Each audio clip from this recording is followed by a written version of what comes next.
Hello. Hi. And welcome to Wheel Takes, a podcast that is normally about the Wheel of Time, but is also sometimes about other stuff. And today it is about the Ballad of Songbirds and Snakes by Suzanne Collins. Yay. I'm Allie, and I am a first-time reader of the Ballad of Songbirds and Snakes. I have, however, read all of the Hunger Games trilogy. And who are you, Gus? I'm Gus. I just woke up. I was waiting for Allie to come record, and I fell asleep. And now I'm awake. I took a little too long. But I'll be, I'm gonna rally. It's gonna be good. I'm Gus. You're gonna rally. And I've read, I've read the whole Hunger Games trilogy, and I'm on chapter 13 of the Ballad of Songbirds and Snakes. That's what I've read.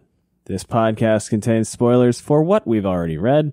And again, today, that is the first 13 chapters of Ballad and all the main trilogy. How's it going? It's going good, you know, busy. Yeah, it's very. Life yes. is really busy lately, but otherwise it's good. I just woke up. I already said that. It's not even late. It's like 8 o'clock, but whatever. That's where I'm at today, and I'm pleased. Yeah, Gus has been holding down the fort while I am on a deadline. It's good. So, I like it. Which renders me basically useless for the time until the deadline is done. I baked olive bread today. It was really very lovely fun. and domestic of you. You really I like baking. channeled. I like cooking. It's really fun. You really channeled PETA today. I you did. Bread boy. The bread boy himself. He's done it. All right, Gus. You What want has to he dive right done? in? I couldn't tell you. Yeah, we should do that. We're doing these 4 chapters, 10 through 13. Allie, first impressions. Banger chaps. Banger chaps. Banger as usual. chaps. Sue's just fired Nerf guns into the air. You know, there have been some reviews coming out for the movie. Which we can talk about. Oh, I just closed everything. There we go. Yeah, reviews coming out. Wake up. Okay, there's... Hello. Are you good? I was very asleep. I'm very sleepy. I'm but sorry, I'm okay now. No, it's fine. There have been reviews coming out for the movie, and everyone is saying that it is tied with Catching Fire for their favorite Hunger Games media in film. Wow. Everybody apparently loves the Catching Fire movie, which we can't talk about, Gus.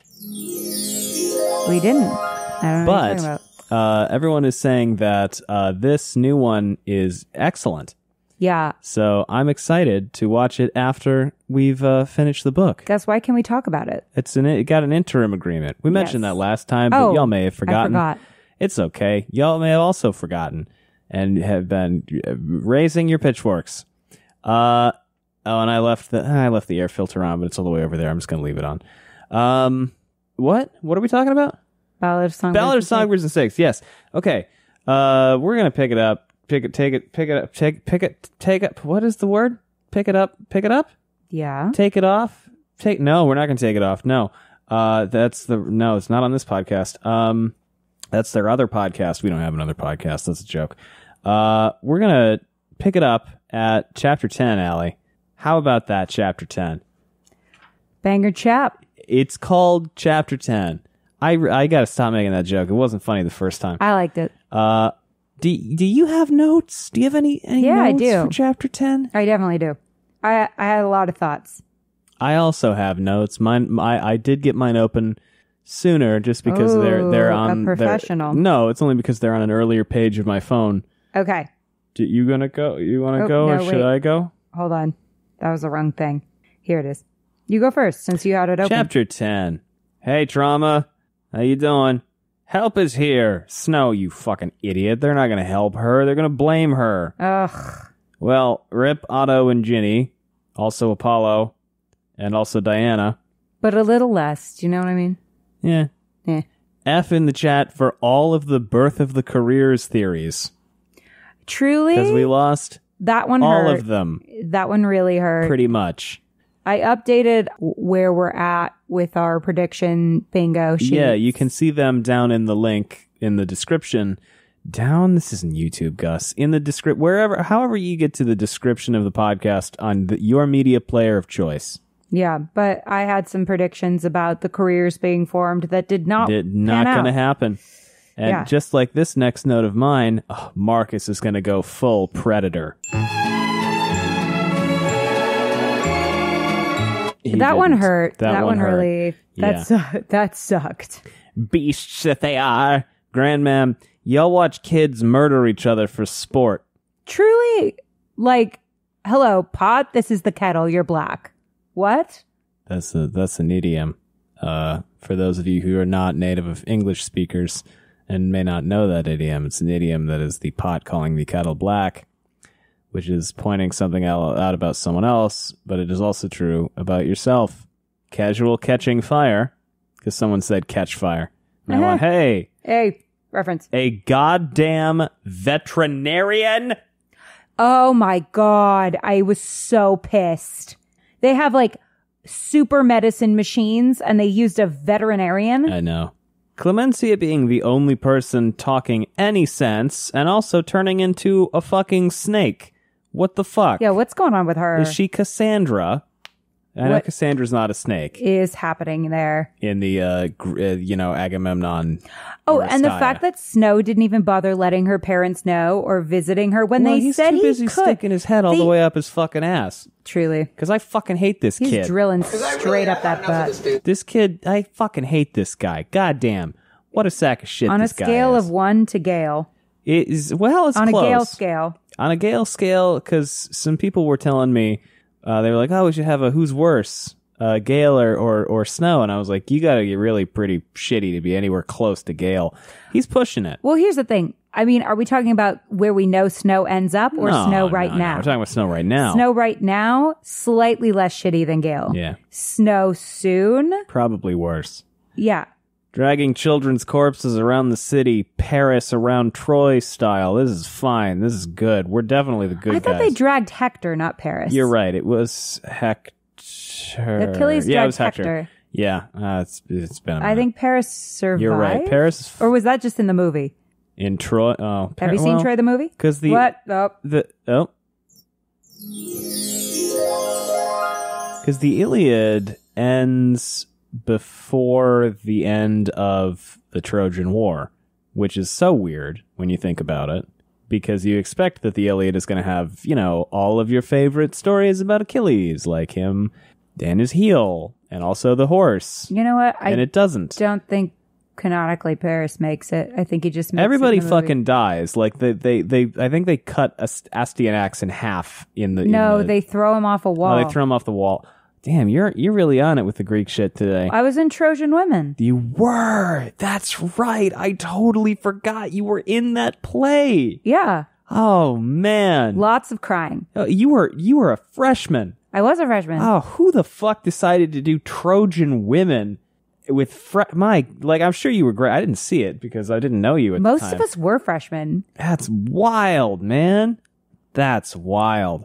Yeah, Paris ends up fine. I don't know why I thought it was Paris. Of course it's Hector, because Hector's the one who kills... Hector's the badass. Yeah, Hector's the one who kills... Oh my God, Gus, come on. Wake up. Who? Hector killed... my God. They mix their ashes together. What? Oh, God. Song of Achilles. Patroclus. Yeah, he killed Patroclus. Fuck yeah. I didn't look that up or anything. This is what happens when I just have woken up. I forget all the Greek myths. Apparently I need to be drunk to do anything with Greek myths. You're all good, baby. That's not always true. Anyway, yeah, Paris is fine. So that's great until he's not, and then he's not. Yeah. Rose count 6, maybe 7. Probably 7, because they bring up roses twice. Livia, I think we should fire you out of a cannon into the ocean. Cannon Olivia. Yeah, Lucy Gray, get him. Right in the dick. That's all I got. All right, here's what I got. Stop bomb time. Indeed. Which is MC Hammer style. Okay, but the image of Grandmam saying fuck hiding and just singing the anthem is kind of hilarious. She's wild. Kind of boss. Could you imagine your whole city's getting bombed and you're just like singing the anthem? She's just belting. I mean, at that point, it's like, fuck it. If I die, I die. I guess. Although she does have children with her. Okay, so she loses it a little bit. I mean, who can blame her? The bombing... That part I don't blame her for. Singing is not going to make the bombers more likely to target you, I feel like. So, No, I feel like it's one of those things where you're like, well, if they shell us, we're probably dead even if we're under the table. Sure. I get it. So I might as well have fun with it. Okay, I think the Capitol might actually be behind bombing these particular children. I have a theory. No. You don't think so? No. You don't think what's-her-face, hippity-hoppity gal Gall doesn't think this is great PR? You're usually right, but no. I don't think there is a possibility. I think there's a possibility. I would call it an extreme possibility. Because we already did that. We did that. But they were placed in advance. Yeah, I know. But the arena is completely unattended between games. Yeah, but how would they know that the tributes would be showing up with their mentors? I assume they were proximity detonated. But why would they put them there just for the tributes? Because that makes no sense. Thought maybe this would maybe game makers would go in. There's any number of reasons. I think though that hippity hoppity gal, what's her name? Gall. Volumnia Gall. Gall. She has Viola Davis.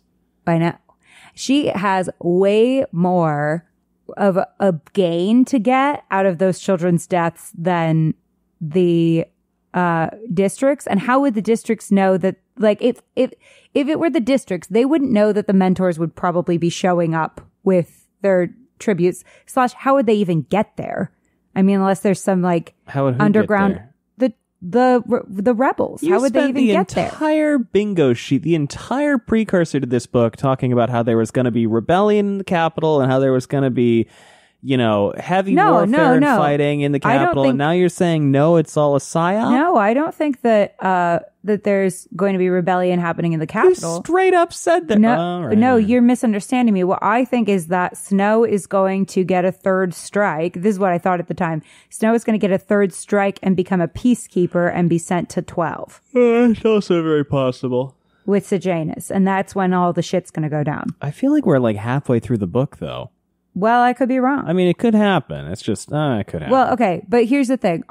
I'm like, how would they know that the mentors are going to be there? Because otherwise they're just bombing tributes. What's the point of that?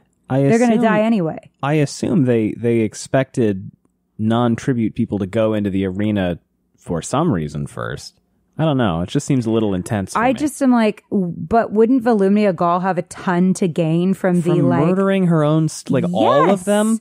Not all of them. Some of them. They notably do not kill all of them. But she has a vested interest in the games continuing and going off without a hitch. Well, she clearly doesn't. She clearly doesn't have an issue with putting her students at risk because Clemencia.com/snakes. Yeah, then the other thing is that she has way more to gain from the PR of, oh my God, look, those pesky fucking bestial districts killed more of our kids. Let's put on another fucking show of parading through the streets, crying over our dead children, because if anything gets people fucking riled up, it's dead kids. I just don't see that. I just don't see her doing this. I see a world in which, we find out that she was behind that. It's possible. Do you not see a world in which I don't think it's impossible, but I would be very, very surprised. Especially because then because there's lifting stuff referentially. I think she's false flagging the rebels. No way. I don't think so. Because they've won. They've crushed the rebels into the fucking dirt apparently right now. Yeah, but she wants the Hunger Games to continue. Yeah, I know. And because she wants the war to go on forever, but that doesn't mean she has to kill a bunch. Well, let me finish what I was going to say. Because I was in the middle of saying something. Okay, fine. This is too close to what happens at the end of Mockingjay to happen at this point in the books and be relatively unremarked upon. Yet. Yeah, See, but I think that maybe it's deliberately close to the. Well, okay, one. What better way to get the Hunger Games to continue and justify killing children than by getting people fired up about the fact that they're killing their children? So it's like, okay, quid pro quo. We're not quid pro quo. Maybe. Turnabout's fair play. Yeah, right? Maybe. 1. 2, why, if they can get bombs into the Capitol, would they not bomb somewhere other than the fucking arena? Because the Hunger Games are specifically an emblem and an icon of how fucked the Capitol is treating the districts. Maybe. But I could also see a parallel in which it's like, okay, we have a different false flag operation, right? In which children are bombed. But a completely different result, which is that it continues, it radicalizes people in the Capitol toward the Hunger Games. But it hasn't. Which is what could have happened if Katniss had not killed Coin. Yeah, it's possible. I just don't. Maybe. Just a thought. Maybe. I think that's a little. It doesn't seem like her style. Okay. You know? Well, we'll find out. Was Lucy able to get away and save Snow instead? If so, he's a real fuckhead. For like, she saved his life and then he turns into who he turns into. No, yeah, that's what a totally fuckhead. Gonna happen. Grand ma'am, she saved your stupid grandson's life. I hate you so much. I rescind my brief moment of liking you. She's so bigoted and shitty. Hot take, being bigoted is fucking stupid. It is. It's fucking stupid. I would agree. We all need to be done with it. It's a waste. Like, what is the point? Okay. If they're not hurting anybody, who gives a shit? Okay. You could almost say Apollo and Diana Ring were hunted in the arena, which is a ring. I don't know what I meant by that. I truly don't. I think I was trying to like come up with some like kind of like ring or like a I thought like ring and they died in a ring. Yeah, you were making a pun about their and names. They were hunted in the ring. Because Diana Artemis Huntress. Yeah. I don't know what the fuck I was saying. I think you I was made just a good tired. effort, and I'm proud of you. Grand ma'am continuing to suck a mothball. She's good at it. Jessup saved Lysistrata's life, you old hag. So she's like, well, Lysistrata's family, whatever they were called, the Clicks or Clinks or whatever. No, it's not Click. It's not Click, but it's, I don't know what it was, but she goes, they've always liked attention. She's probably just making it up. And I'm like, it happened, you fuckhead. Anyway. Apparently I like fuckhead today. Jesus Christ, Snow. Maybe instead try and get the competition canceled. No, he's not going to do that. He's not going to go for that. There's so many of them that want it canceled too. They could easily rally a group Vickers. and say, we're done. We're not doing this. We protest. Lysistrata, he doesn't want that though. He's too much of a fucking bootlicker. He's a fuckhead. Ugh. Huh. There goes my District 1 and 2 alliance thing. So much for that. F. Run, Marcus, run. He did. Ugh, not fast enough. No. Wow, the fact that the adults aren't canceling this at this point is just beyond. Yeah, it's a lot. It's beyond. Okay, so all of this stuff is going on with the Hunger Games and there's me seeing all these kids, right? And the fact that the adults are betting on this shit instead of like actively trying to stop this from happening when we know there's a lot of dissension against the Hunger Games in the Capitol itself. The fact that nobody's like putting together a group to be like, can we not do this, is so fucked up. Yeah, pretty bad. All caps. What the fuck is going on with Clemmy? That's weird. I am disturbed. Well, you wanted gruesome mutations. But is she turning into a mutation? I don't know. It's not good. It seems like it, which I'm like, can they do that? Can they turn a person into a mutation? Well, no, because then she gets out of it later and she's mostly okay, as I recall. Well, but she has like a neck line that hides the scales. Yeah. I don't know. Because they did see all the AVOXs that were like half... Yeah, I don't know what's going on there. They treated the tributes with a veterinarian. Suzanne, please, just... Yeah, it was rough. You must be a sadist, Suzanne. They're dragging the kids who tried to run away on horses. I can't. Hector. Gus, buy me the shirt of pain from our store. I know. Oh yeah, our we merch made a store, shirt. Yeah, now has the a shirt that says, "This is terrible. This is horrible. I'm having a great time." Which is these books. Which is just these books. Why didn't you go see Clemmy? I can't get over the fact that he never tried to see her. He's too busy stuffing his head up his ass. I can't get over it. What, have you met? He is the have you met the man? Have you read any of this? Horrible things to happen to him. This if man I were sucks. Clemmy, I'd stab him. What? She was in like real distress and danger, and he doesn't even tell her parents where she is. Yeah, he was a little busy sticking his own head up his ass. Oh my God. Livia demanding new tributes. How about you be a tribute, you waste of space? I hate Livia so fucking much. I hate her so much. She's oh my God. the worst. She is the absolute worst person. Like how can you be worse than Snow? And somehow she's like, her and Festus.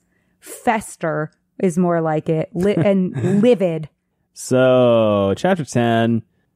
Surprising nobody is a Coriolanus chapter because that's what all of them are. Bombing. Tell me about the bombing. It's bad. He knows what to do, but yeah. Yeah. We have Holy Trauma Batman He's like, I know what to do. And then the big beam falls on him. Yes, and Lucy has the option of running away, but doesn't. And I'm like... But here's the thing. But it kind of saves her life? Yeah, she would have died. They would have gunned her down, and she would have died. Yeah. So I don't...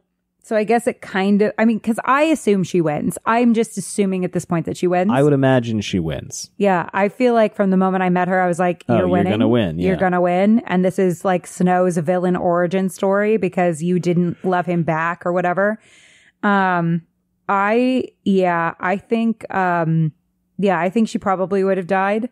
So I guess this kind of, in a fucked up way, saved her life by saving Snow's life. But still, I'm like, so this woman went out of her goddamn way to save your life and you still end up a fuckhead? Yeah, but here's the thing. What's the rest of these chapters with respect to his and her interaction and relationship? It's him going full fucking Gale on the shit. And being really possessive and weird. I know. Can I not spot one from a mile away? You always know. I'm saying. I like this interaction between him and Tigress. He's in the hospital, and Tigress goes, "Hi, Choreo.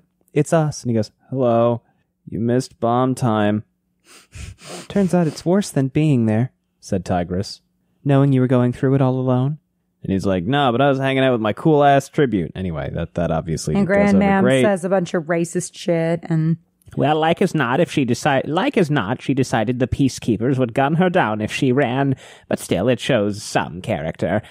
Perhaps, as she claims, she's not really district. God, so maybe we shouldn't kill her. I hate these people. I hate them so much. Why are they horrible? So here's the argument from Grandmam as to what was going on here. I suppose they see the arena as a symbol, just as they did during the war. The worst part is that it took almost 20 seconds before they cut the transmission to the district, so no doubt it was a cause for celebration. Beasts that they are. You kill 24 children a year. Hey, 23. 23 children a year on national television, and who knows how many more by your oppressive tactics in the districts. You are the problem, you fucking old hag. That's where she says, it'll only take a handful to get the word out. It's just the kind of story that catches fire. And Katniss off in the distance goes, "What?" It's worth noting that Snow is very concerned about Lucy and her hands. He is concerned about that, partially because he's worried she's not going to be able to play the guitar. Play the guitar. And how that will look for him. Because I've had enough of this dude. Although it's possible that he has he does have some genuine affection for her, but it's very possessive. Of Gales and Snows, be a Peta. Be a Sejanus. He seems cool. Sejanus? I like Sejanus. Sejanus is me every day, where I'm just like looking at the news and just wanting to scream. Clemencia comes over. She looks horrifically bad. Her eyes are yellow. Her eye whites are yellow. That is jaundice. That's bad. And he's like, I'm sure you're fine. You know, it's just snake bites. You're fine. Jaundice. And she's got jaundice at best, it feels like, in this scenario. Mottled blue, pink, and yellow scales spreading across her and she chest and shoulder. She says they're spreading. It's spreading. And then she gets dragged out. All of this is suspicious. All of this means I should inform her parents. And they tell him that he can visit her, and he doesn't. He is very high on morphling. But then he doesn't do anything to visit her after. No, you're right. Or tell her parents. Fuck this guy. He's the worst. But no, yeah. No, I was like, okay, he's high on morphling, so he's not going to go right away. And then she just shows up, and I'm like, you didn't go to see her one time? You absolute butthole. Shall we discuss how they have now made his singing of the anthem the official accompaniment to children's funerals? Because they keep replaying it at the funerals. And I think that is morbid, but really appropriate for Snow as a character. He just probably fucking loves it. Well, what does he think about it? I think they're using him as propaganda. Oh my God, like Katniss. Yeah, kind of. He's their Katniss. A little bit. He's doing the propo for them. Okay, so there are parallels here to him and Katniss. It feels like a little. His suspicions tainted every comfort, from the large breakfast of hotcakes and bacon to the basket of fresh fruit and sweets from the academy, to the news that his performance of the anthem would be replayed for the Ring's funeral, as both a mark of its quality and a nod to his own sacrifices. I can't even imagine losing 2 children at once. No. That would be fucking He'd expected awful. them to show a tape of him singing, but instead his holographic self appeared behind the podium. Thinks about how he looks like his dad again.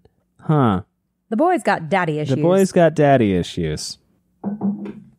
Not a ton to say about the funeral. I feel like our notes were pretty robust.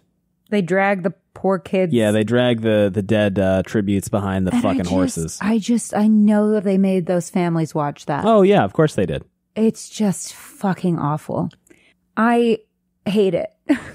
Livia asks to have Reading Reaper. these books is so painful. No tributes at all from districts 1, In the best way. 2, 6, or 9, and only 1 from 10. 6 mentors were either dead or hospitalized, and those partnered with the escapees of districts 1 and 2 had no tributes at their tables, and therefore no reason to show up. Livia's such an asshole about it. Yeah, she wants new tributes because she's the worst. No, you don't get to have more children to die. Then she you goes, fucking asshole. well, at least give me Reaper. Because Clemency is in the hospital. And no, they're oh, like, fuck wow. you. You're a real true peach, aren't you? So he sits down. I'm kind of zipping through this a little bit, in the hopes in part of not having to split all the chapter coverage in half. But you are shredding your sock. Why are you? It's an old sock. I look over and Allie is just tearing her sock apart. Well, okay. It was mostly like this before. I didn't notice how worn through it was. And then it became fun to kind of I've been there before. Yeah. Because I was like, well, joy. this will be thrown out anyway. So I picked at it Sure. as a sensory enjoyment moment. He goes to see Lucy Gray. Well, they have a meeting with the tributes and Lucy Gray is there and he gives her a sandwich and some cookies. And she's all touched by it. And I'm like, nah, don't be too excited. You did save his life. I'll just read a little of this dialogue. He goes, "Hi." "Hey," she said hoarsely. Any attempt at flirtation or even camaraderie had been abandoned. "Thanks." "No, thank you for saving my life." He said it lightly, but as he gazed into her eyes, the levity leached away. "Is that what you're telling people?" I can't do a hoarse voice. How do you? "Is that what you're telling people?" she asked. "That I saved your life?" And he goes, like to my family, yeah. Not like publicly or anything. Thank you for saving my life. Now I'm going to do the absolute bare minimum to save yours. You could have run. And if you had, I would have gone up in flames before they reached me. "Run, huh? Seemed like a lot of effort to get shot," she said.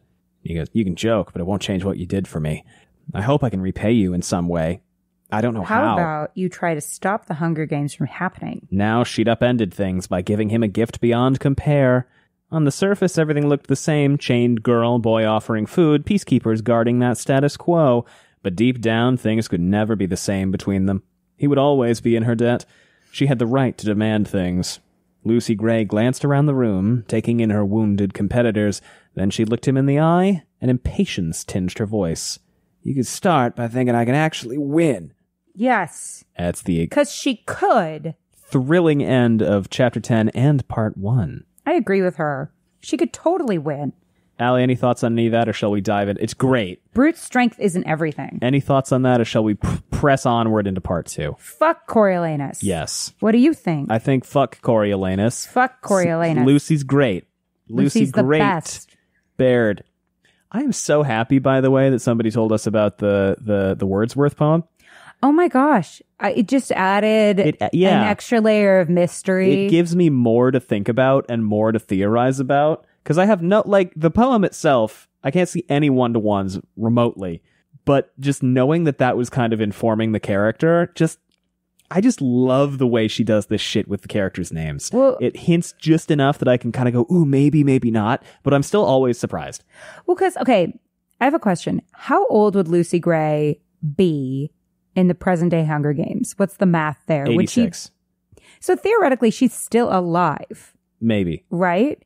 But Wait. she's not because we never see her. No, 91. Okay, still theoretically. Unlikely in this day and age. Mags feels like is pretty... Okay, but the victors are cared for way more. Yeah. Because Katniss talks about how rare it is to be old, but the victors get like all the food they want, all the money they want, a nice house. So like they have a way better shot of living to be. I kind of feel like 100. she doesn't make it to even Haymitch's games. I agree with you. I think she might be toast. I think she might be toast, and I think you're right. That would inform Snow's arc really well. I think she and Sejanus are toast. Yeah. Anyway, that's the end of part 1.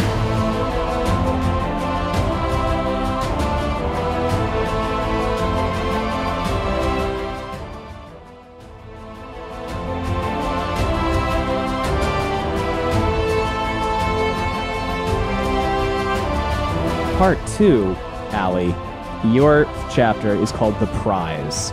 Oh, do you have any notes? I surely do. The rabbit's back. Oh my god, that fucking rabbit. Hey, Gall, do me a favor and shut the fuck up. Hey, Gall. Why don't you hippity-hoppity your way into a fucking furnace? Hey, Gall, what the fuck? Oh, Papa Snow Highbottom lore alert. Feeling pretty good about Allie's prediction about Tigress. Oh, fuck. Flickerman alert. Which prediction about Tigress? Makeover stylist. Oh, yeah, I fucking nailed that one. Rose count 8. In case anyone needed a reminder of who Lucy Gray belonged to. I get it, but oh my god, the phrasing. I hate it so much. The show's not over until the Mockingjay sings. Future Snow screaming, crying, shitting, throwing up. Snow, you fuck. All right, here's what I got. Keep your fucking mouth closed, anus. I don't remember why, but I stand by it. Do we need a reason? No. At this point, no. What in the propaganda essay? Because she makes them all write an essay about why they loved the war. Yes.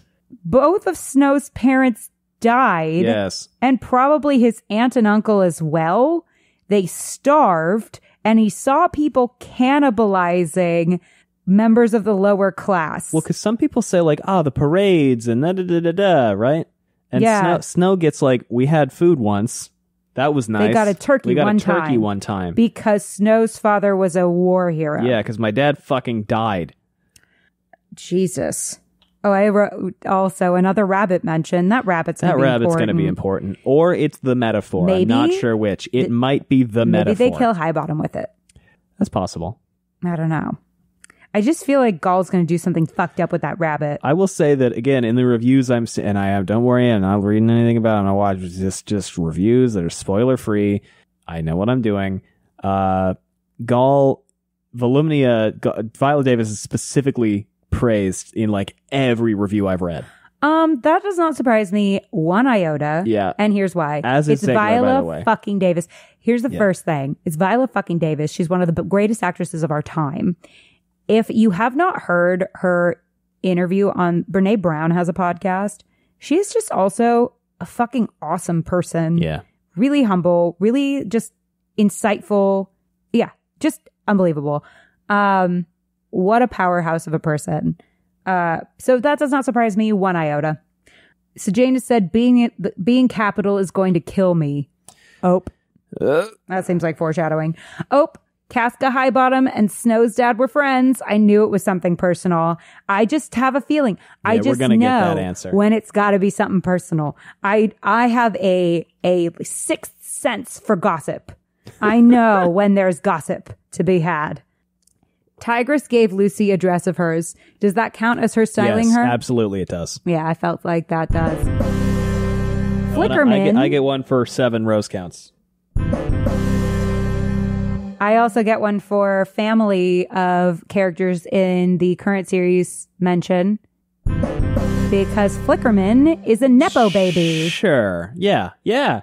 Oh, yeah. It's Caesar Flickerman and Lucius Flickerman? Lucky, yeah. Lucky, but it's short for Lucius. Lucretia or something? Lucretius? No, Lucretia's not right. I thought it was Lucius.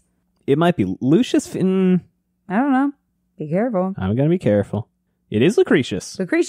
Coral can wield a trident. Finnick vibes. They're from the same district. Yeah, that felt like a nod. That was definitely a nod. Other possibility. Oh, but also what's interesting is apparently a trident is a standard weapon that's put in the Hunger Games at this point, where it's not for Phoenix, because he gets one as like a special gift from a sponsor. So I thought that was kind of interesting. Like, what changed? Did they stop giving them like district specific weapons because that was unfair? But that doesn't make sense, because they definitely put a bow and arrow in there twice for Katniss, and they definitely put a trident in the cornucopia when Finnick was competing. Yes. So, I don't know. Other possibility for Snow's wife is Domita Whimsiwick. Oh. I felt like... I said I could see him marrying an heiress to stop the money problems. That could work. Because he specifically talks about how she's an heiress and has a bunch of fucking money. Oh, wow. That song was amazing. Oh, Lucy's yeah. I didn't really write anything down about her song, but it was very, very good. It was really good. And I feel like we'll spend most of our time this chapter talking about that. Never read songs. I know. I know. It's funny because, by the way, another thing that came up in a review that I read is they specifically commented on and praised the many musical song numbers, not like numbers, musical numbers, but the many songs that resonated throughout the piece. And I was like, Allie. Didn't they go for like almost like folk music? Wasn't that a thing? I don't know. I haven't really watched any clips or anything because I don't want to get spoiled.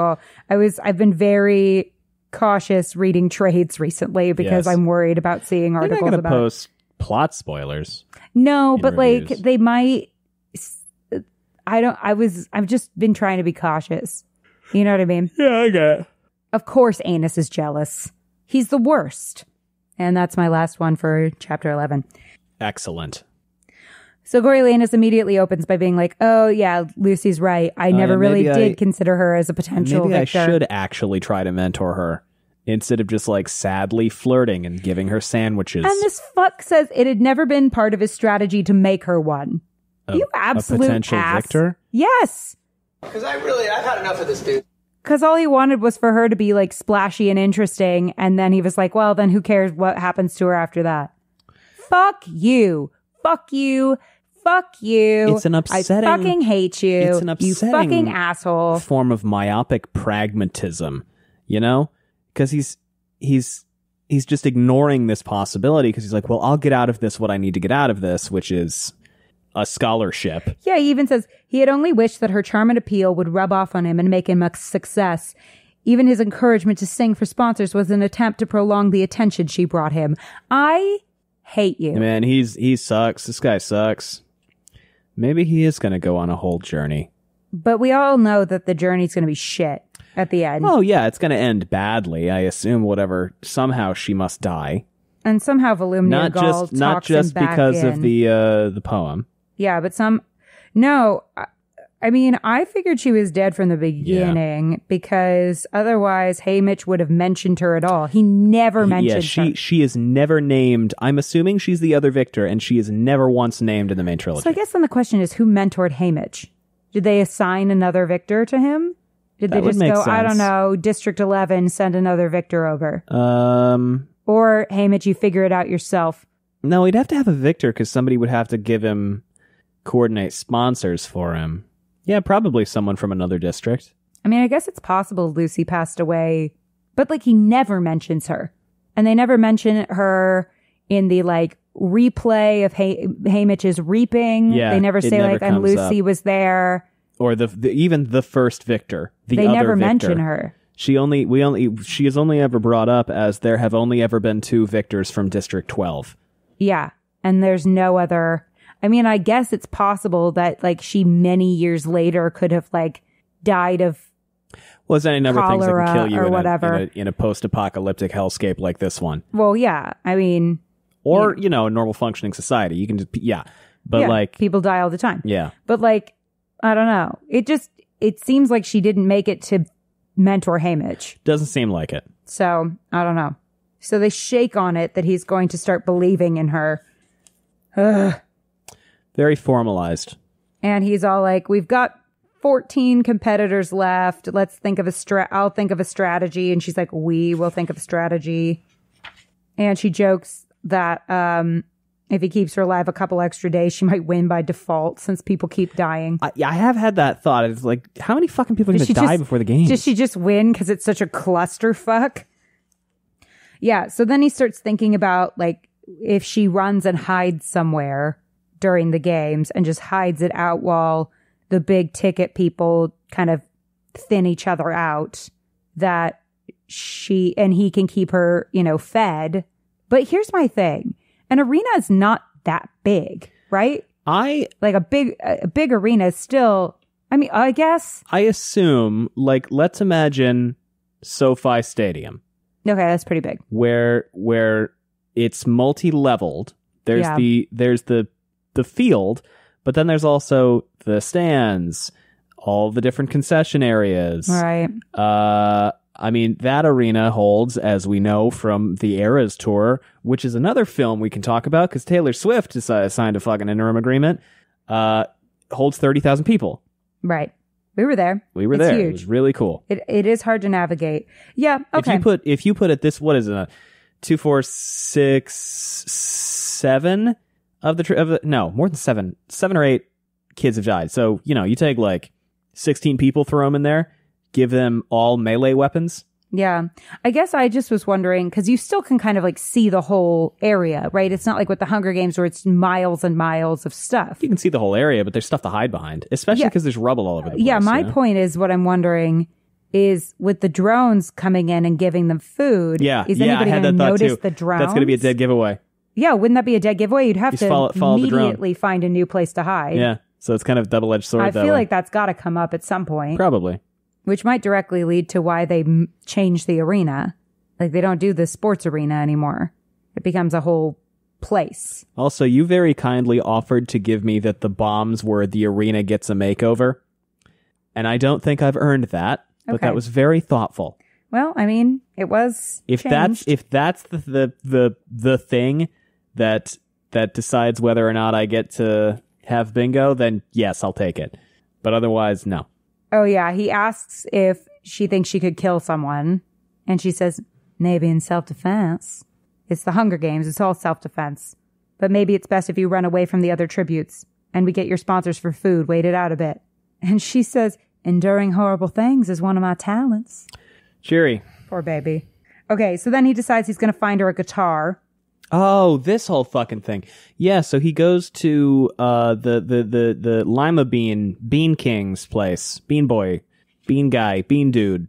Yeah, but first Sejanus makes a big scene. Oh, yeah, well, he would. With Gaul. Which I support him for. Yeah, 100% King. This dude's gonna die. Pop off. Oh, yeah, he's so fucked. He, tries to run out because she's so pissed. He's so pissed at Gaul because Gaul says that it's their right to capture Marcus and do what they want with him. And he's very mad about that and says that, being from the capital doesn't give you that right, which you're super correct. And then the door is locked. And so they basically make him sit down, but Coriolanus says that he can sit by him. Any thoughts about any of this? And then Gaul assigns that fucking essay. Not really. Sejanus is really interesting because Gaul likes him a lot. And Gaul likes that he's passionate and has fervor. And it's possible that that's because she's setting him up to be, Gaul likes Sejanus?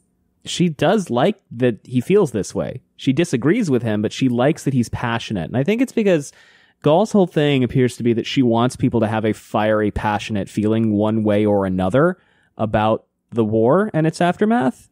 And she doesn't really care if that's pro-capital or pro-district, as long as it keeps tensions inflamed, which does actually lend a lot of credence to your she planted the bombs theory, but I do think that's too much for her right now. Because whenever Sejanus starts spouting off his pro-district, vaguely anti-capital, fully anti-Hunger Games rhetoric, she's like, yep, keep going, good. But this time, she locks them in and is basically threatening to tell his father about this, his outburst. Okay, so that's I don't know. It feels like the dynamic is starting to shift a little bit. Perhaps he's gone a bit far this time. But she does also say, your emotions are running high and that she understands, but wars are won with heads, not hearts. Yeah. And Livia's confused because she's like, I thought the war was over. And then she basically says, no, It's never over. It's never over, which feels very, oh my God, who was that guy who said to Katniss basically, this will be great peace times until the next war. Whatever his name was. What was his name? Plutarch. I knew it was a P. Of the Havensby Hall Havensbys. Mm-hmm. Yeah, so then she assigns that fucking essay. Shit fucking essay. She's just trying to brainwash them. Did they read the whole essay? Is that this chapter that they read those essays? Oh, and Highbottom is looking at Coriolanus a lot. Like, as he's, being nice to Sejanus and stuff. Oh, yeah. Which, he hated him a hot second ago. He did. This ties into what we talked about last episode with, did I misjudge this kid? Is he actually a functioning, thinking human being who might be able to help us end this? Unlike maybe his father, who is a war criminal, probably. I assume. I just assume. If he owned a, nuclear war plant? Yeah, they were basically arms dealers. Yeah. War profiteer, if nothing else. Oh, and afterward, Sejanus says she wishes that he went back to District 2 with his family. And he says, being capital is going to kill me. Well, yes, probably. If I know anything about stories. And Coriolanus tells him not to run off and do anything rash. And Sejanus is basically like, I can't go anywhere. So, but he's nice, but he thanks Coriolanus for the support. Mm-hmm. So, okay, so then Coriolanus is looking for a guitar. The Plinths don't have one. And then Vipsania Sickle says that they had one during the war, but she's going to find out if they still have one. But then he's like, she's probably going to sabotage me because Snow can't trust a single human being. Not a fucking person. But she never comes back to him to tell him that she has one, so maybe he was dead on that one. It could be. I think it's also possible that she just had other things going on or people were dying. Who knows? But yeah, so he instead goes to ask Pluribus Bell. That's his name. And Pluribus was the guy who gave them the lima beans and also used to have the club, the cabaret club, basically. Yeah, I thought you meant he carried around a club, and I was like, what? Did I forget this? No, he used to have the cabaret club or whatever. Yeah. And so then he gives Coriolanus the guitar. Very good of him. And he talks about how Coriolanus's father used to close down the club every night with fucking Highbottom. And Coriolanus is like, no, that didn't happen. And he's like, oh no, yeah, it did. Your dad was in here every night raving. Oh, and we hear a little bit about Pluribus's life because he says, I packed everything away after the bombs got Cyrus. Silly, really. As if I could forget the love of my life so easily. Oh. Very sad. Horrible. War is shit, Gaul. Is bad. Yeah. And he says, when your father was about your age, he used to close down this place every night with that rascal Casca Highbottom. They were a pair of wild things. And then he does not elaborate because he's interrupted by a customer, of course. We'll have time for that in 75 to 150 pages. Suze goes, I'm going to reveal that when it's relevant. I'm going to hint at some shit. Why not? I'm going to tease you. I'm just going to breadcrumb this. Just tickle you under the nose a little bit. Yeah. I'm going to go eat more bread. Speaking of breadcrumbs. Oh, no, I'm not. I'm good. So Tigress gives Lucy a dress of hers and some soap. Oh, yeah. Which is kind of because the first thing they do to the tributes is they give them a bath, which is... Yeah.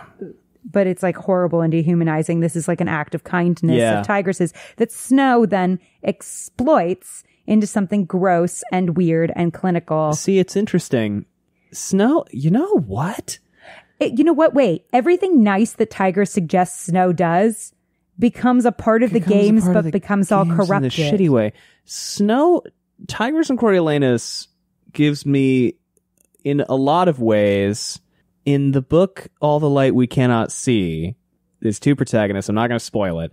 There's a young boy who has a sister, and his sister is very aware that they are in 1930s Germany and that he should not associate with certain political groups. And the boy is like, yeah, but I might. I think I will. Mm-hmm.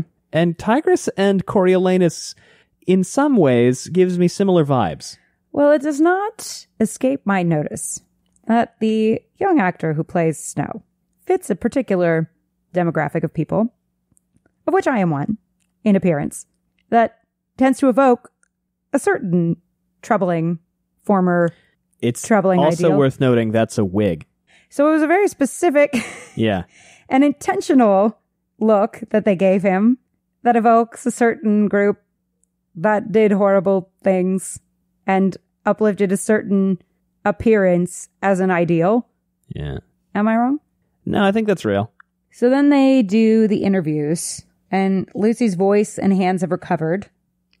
And they do the interviews in front of a live audience in the Academy Auditorium.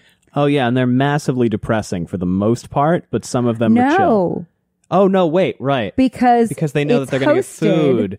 And it's hosted by Lucky the Flickerman. clownish Capital TV weatherman, Lucretius Lucky Flickerman. Here's the fucking funny thing. They got the goddamn weatherman who also does, like, your uncle who can do magic. Yeah. And I'm like, this is where we started? But this makes sense to me. It because does make before sense. this moment, right, it's all doom and gloom, very serious news anchor coverage. Yeah. Right? It's all solemn and serious. And I felt like all of a sudden Gaul was like, we need a showman. Yeah. I just love that they got the funny weatherman. What does balloon animal tricks? They go, give me Jeff Probst. Yeah. Yeah, kinda. You know, they need some charming guy who's going to be a goof. It seemed both glaringly inappropriate and surprisingly welcome on the heels of all the killing. Lucky was dressed in a high-collared blue suit with rhinestone accents. Oh, my God. His gelled hair was dusted in coppery powder, and his mood could only be described as merry. What a guy. I bet this was specific instructions. He was picked specifically because it was like, oh, well, if he doesn't take it seriously, no one else will either. We'll, like, trick them into thinking it's not that bad. I bet that's it. So right now, the sponsoring for the tributes is just like half a dozen basic food items that they can send. I bet that's part of the reason why they took the trident out, because it was too cool of a weapon. Yeah, probably. And so it was like, you can give them something cooler. Or you can bet on them, right? Yeah, but like a way you can increase the odds of your bet is by sponsoring them with some kind of reward. Oh, and this is horrible. Then he explained the gambling, a simple system with a win, place, and show options familiar to those who played the ponies it's before horse the war. Racing, yeah. Just to humanize them more. Deep breathing, deep breathing. And in order to place a bet or sponsor a tribute, they just have to visit their local post office. It's not good. And then he does magic tricks. Yeah, that was the part where I was like, what are we doing, people? Oh my God. They're still figuring out, I feel like, the line between the deadly serious and this goofball shit. Mm-hmm. They're Christmas treeing. What's the tone that we're trying to set here? Of the mentor tribute pairs who were capable of participating, only half had something to present. The other mentors offered up background information about their tributes while trying to throw in something memorable and urging the public to sponsor them. To demonstrate his strength, Lysistrata sat primly in her chair while Jessup lifted her over his head easily. Right, here we go, getting the first of what those interviews become, right? Yeah. Which is a show of skill. We get like the shows of skills for the sponsors. Well, and and we get the like live audience interviews. It's interesting because the betting is not mentioned in the main trilogy. No, but the sponsors come and watch them. Yeah. And it's important to do well. Not in the showing off part. That's just the game makers. No. I think it isn't, because... No. When they show off, it's just the game. It's secret, remember? It's very, very secret. Because she shoots the arrow. I thought it was also, like, important capital people. It's just the game makers. Are you sure? I'm almost certain. Okay. Because also, she shoots the arrow at... God damn it. Dead guy. Seneca Crane. Yeah. And... I remember that. And everybody's like, will you tell us what happened in the room? Oh, it was the game makers. It feels like in the what? We won't talk about it. But also notably, that's where they get the score. And then the score informs Right, what the sponsors the score do. Okay. informs what the sponsors That's do. why they have to do well. Okay, 'Cause because she in my gets head an I was 11. like, why would they have to do well? Yes, Okay. the scoring. Io Jasper's District 3 boy, Which is funny because, like, I feel like the score. Sorry to interrupt you, but I feel like the scoring grew out of giving odds. Yeah, they wanted to have some kind of like Yeah, a metric. definitive odds. Yeah. In Io Jasper's District 3 boy, Cirque, said he could start a fire with his glasses. And she, with her scientific know-how, this all does feel very much like what they do for the sponsors eventually. Oh, by the way, for the game makers. Somebody pointed out that Ginny is just engine, but rearranged. Oh. And auto is like automobile. Didn't we say that? Not on the podcast. I thought I said that. Not Ginny, at least. Maybe I auto. didn't say Ginny, but Otto I definitely You may have, said. Yeah. Okay. And she, with her scientific know-how, no, they said Otto maybe short for some guy's name. There was some car guy. I thought, anyway, whatever. Could be. And she, with her scientific know-how, suggested various angles and times of day that would facilitate the task. Snooty Juno Phillips admitted she'd been disappointed to get Tiny Bobbin. Didn't a Phipps, not Phillips, didn't a Phipps, a member of a founding family of the capital, deserve better than a District 8? But he'd won her over then when he told her 5 different ways he could kill someone with a sewing needle. Coral, Festus's District 4 girl, made a case for her ability to handle it, by the way, saying, I was at first disappointed with my tiny tribute. Fuck you, Juno. Anyway, Coral, Festus's District 4 girl, made a case for her ability to handle a trident, a weapon that was typically available in the arena. She demonstrated with an old broomstick, wielding it in a sinuous fashion that left little doubt of her expertise. The dairy heiress, Domita Whimsiwick's familiarity with cows turned out to be an asset. Bubbly by nature, she got her muscular District 10 tribute, Tanner, so engaged in talking about slaughterhouse techniques that Lucky had to cut them off when they ran over. Arachne had been wrong about the appeal of that topic because Tanner garnered the most applause of the evening so far. Oh, and Dill, the District 11 girl, is super sickly. So she's toast. I feel like she is up there for sad child death, though we've had many of those.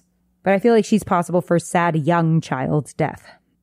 So Lucy appears in her rainbow ruffle dress, but they've cleaned it. Yeah. So it's all new looking. And Tigress cleaned it and got her makeup. Counts. And he says Lucy Gray looked, as Pluribus had said, like someone who still knew how to have fun in the Hunger Games. Ugh, sorry. Bleak. And she says, the show's not over till the Mockingjay sings. And he's never heard of a Mockingjay. Right. Notable. Jabberjays they have, but he's like, that's not real. That's bullshit. She's like, no, it's real. And he's like, I think I would know. I know when things are real. Oh, and he says, and it sings in your show? And she says, not my show, sweetheart. Yours. The Capitals, anyway. It's all the Capital show. Mm-hmm. Yeah, so he decides not to ask her a bunch of questions that no one cares about. Instead, he just basically like introduces himself and then steps back and lets her take the stage. Probably a good idea. Fuck you, Snow. Get off the stage. And she sings her song. We should probably read a little bit of it. Yes, we should definitely read her song. Do we want to read the whole song? Up to you. It's your chapter. Okay, but I might not do the accent. That's fine.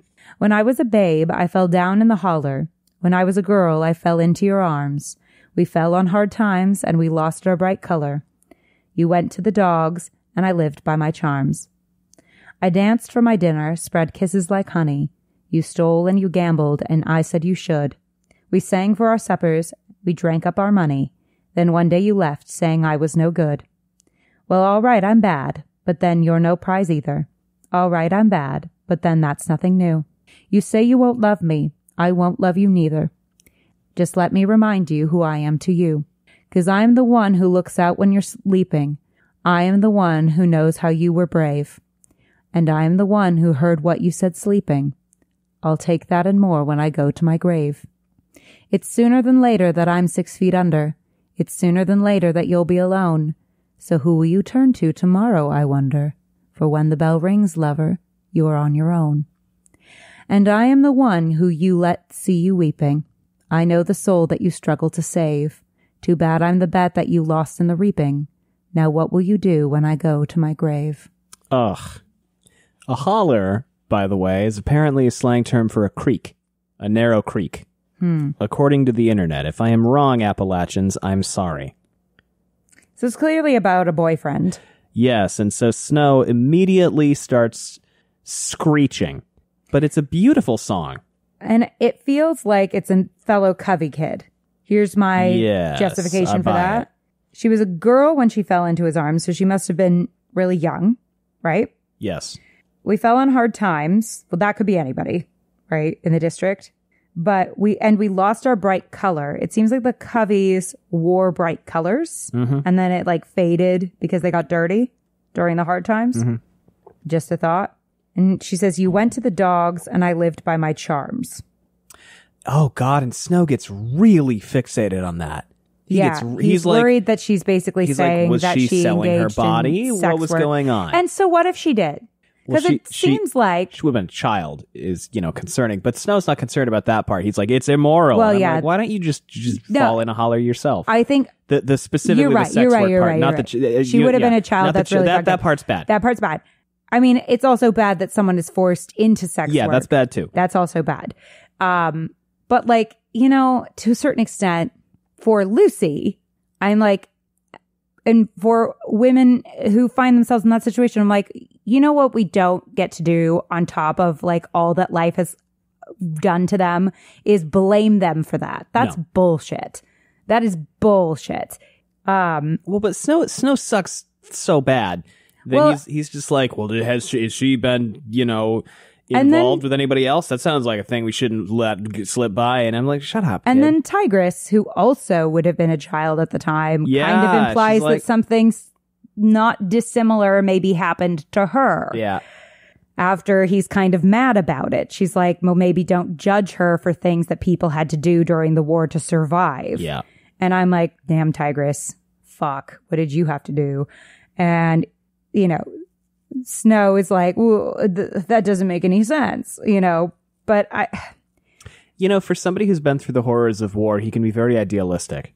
Well, I think he was super young still. Like, I mean, it did definitely Oh, that's affect true. He was him, like but 6. He was like... I forgot he was like 6. Tigress really is older. little, which I assume means that they really tried to protect him in a way that it didn't sound like Tigress was, because Tigress cooked that turkey by herself.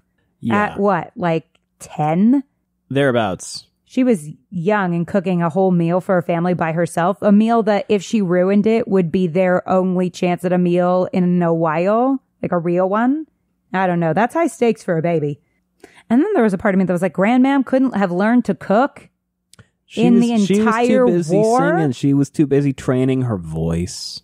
Listen, I am the last person to want to blame people for what they have to endure to survive and la-da-da-da-da-da-da. But I'm a little side-eyeing at Grandmam for making Tigress cook the turkey. And I'm just like, so you never learned? You're going to parentify your grandchild instead? I don't know. That seemed a little fucked up to me. But I also hate Grandmam. This is a Grandmam slander podcast. This is an anti-Grandmam podcast. The only thing I will give her is that she kept those 2 kids alive. That is the lima bean thing did come in clutch. But that's all she gets. A little more close reading. Yes. So she said, I danced for my dinner, spread kisses like honey. That does, I don't know. I get it. Kind of imply more sexual things, potentially. Yeah. I appreciate that she's not gonna, Suze is going to handle this delicately. I feel like you went to the dogs is kind of a play on like maybe dog fighting, and also could be, the more metaphorical you went to the dogs as like, you went to hell basically. Sure. Not hell, but like, shit got bad. Shit got bad. Shit got real. Yeah. So then she says, you stole and you gambled and I said you should. So they're still together at this point. Yeah. And he's doing things to survive just like she is. Yeah. We sang for our suppers. We drank up our money. So, they're still performing. Yeah, I definitely think he was a Covey boy as well. And then we drank up our money. We sang for our suppers? Gotta be a Covey boy. We sang for our suppers. Yeah, gotta be a Covey boy. We drank for our money. We drank up our money. So they maybe had some substance abuse issues. I don't think this is a literal song either, I think she's trying to be evocative rather than referencing things that specifically happened. Yeah, but it also sounds like they did specifically happen because she says, my friends at home will know what to do with this song. Sure. Okay. Sounds like they're going to go fuck up this Covey boy. Sure. Yeah. And yeah. So she's like, yeah, I'm bad. And we were bad together. And then all of a sudden you blamed me for all of the things that we had to do. Was essentially what kind of happened. Yeah. The one thing, yeah. And so it seems like she was the one kind of looking out for him. And they like shared a bunch of things together. And then she says, and I am the one who heard what you said sleeping. Yeah. And I was kind of, my ears went perked up. Like with Petey. What? With the one ear. One ear just shoots straight up. What? So I kind of, yeah, I don't know if he was engaging in some kind of rebel activity or what, but it seems like a threat. It does. It doesn't seem good. And she says, I'll take that and more when I go to my grave. So it seems like she's still saying, though, that the secret is safe with her. Yeah. Yeah. And then she basically says that she's going to die. And yeah, it seems like he had a guilty conscience over the things they had to do, because she says, I know the soul that you struggle to save. Hmm. And then she says, too bad I'm the bet that you lost in the reaping. Well, because he was a gambler. Oh, maybe he did something in District 12, and to get back at him for it, the mayor pulled Lucy's name. Yeah, there was definitely something going on with that reaping. It was very clearly rigged. Yeah, that was obvious, but because he barely looked at the paper. Yeah, and she had the snake ready to go. Yeah, she knew it was coming. Maybe he thought he could stop it, and he didn't, because maybe he thought he had more pull than he did. No, I feel like he caused it. I don't think he was trying to stop it. I feel like he and she, there's some shenanigans, and like he punched somebody or... Well, I mean, I am the bet that you... Too bad I'm the bet that you lost in the reaping. Yeah. So did he lose a bet? That caused some shit to go down? Well, I don't think it was a literal bet, but I assume this guy did something... Well, yeah, Lucy was risky, a target. And Lucy was targeted in response. And it makes me wonder, like, are the Covey kids normally targeted because they're not seen as part of the community and they're seen as kind of war profiteering because they work with the peacekeepers so often, but they also do perform at the people's weddings. So I don't know. And she says, now what will you do when I go to my grave? And all Snow hears is, there's another boy. There's another boy. I will crush him with a rock. She sought comfort in someone else during a traumatic period after she lost with a brick. Her parents. How dare she? Had enough of this dude. Wait, has she said anything about her father? No, she said her mother was dead. Yeah, her pearly white bones. Nothing about her father, right? I think we have anything about her father. Because I was also like, is there a world in which this is her father? It feels like a love song. It does. But I guess. Just a question. Because I was otherwise like, when I was a babe, I fell down in the holler. Like, what does that have to do with anything? Unless they were childhood friends. Yeah, it could also be. They were childhood friends and then became lovers. Yeah. But I was like, they never expressly says that the two of them were together. Though I guess she kind of confirms it later. No, she kind of confirms it later. Never mind. But yeah, so Coriolanus knew that it had hit home. This dark, moving, far too personal account of her life. He knew the gifts would pour into the arena for her, that her success even now reflected back on him, making it his success. Snow lands on top and all that. He knew he should be elated at this turn of events and jumping up and down inside while presenting a modest, pleased front. But what he really felt was jealous. And that's the end of chapter 11. Because I've had enough of this dude. This guy fucking This guy is the worst.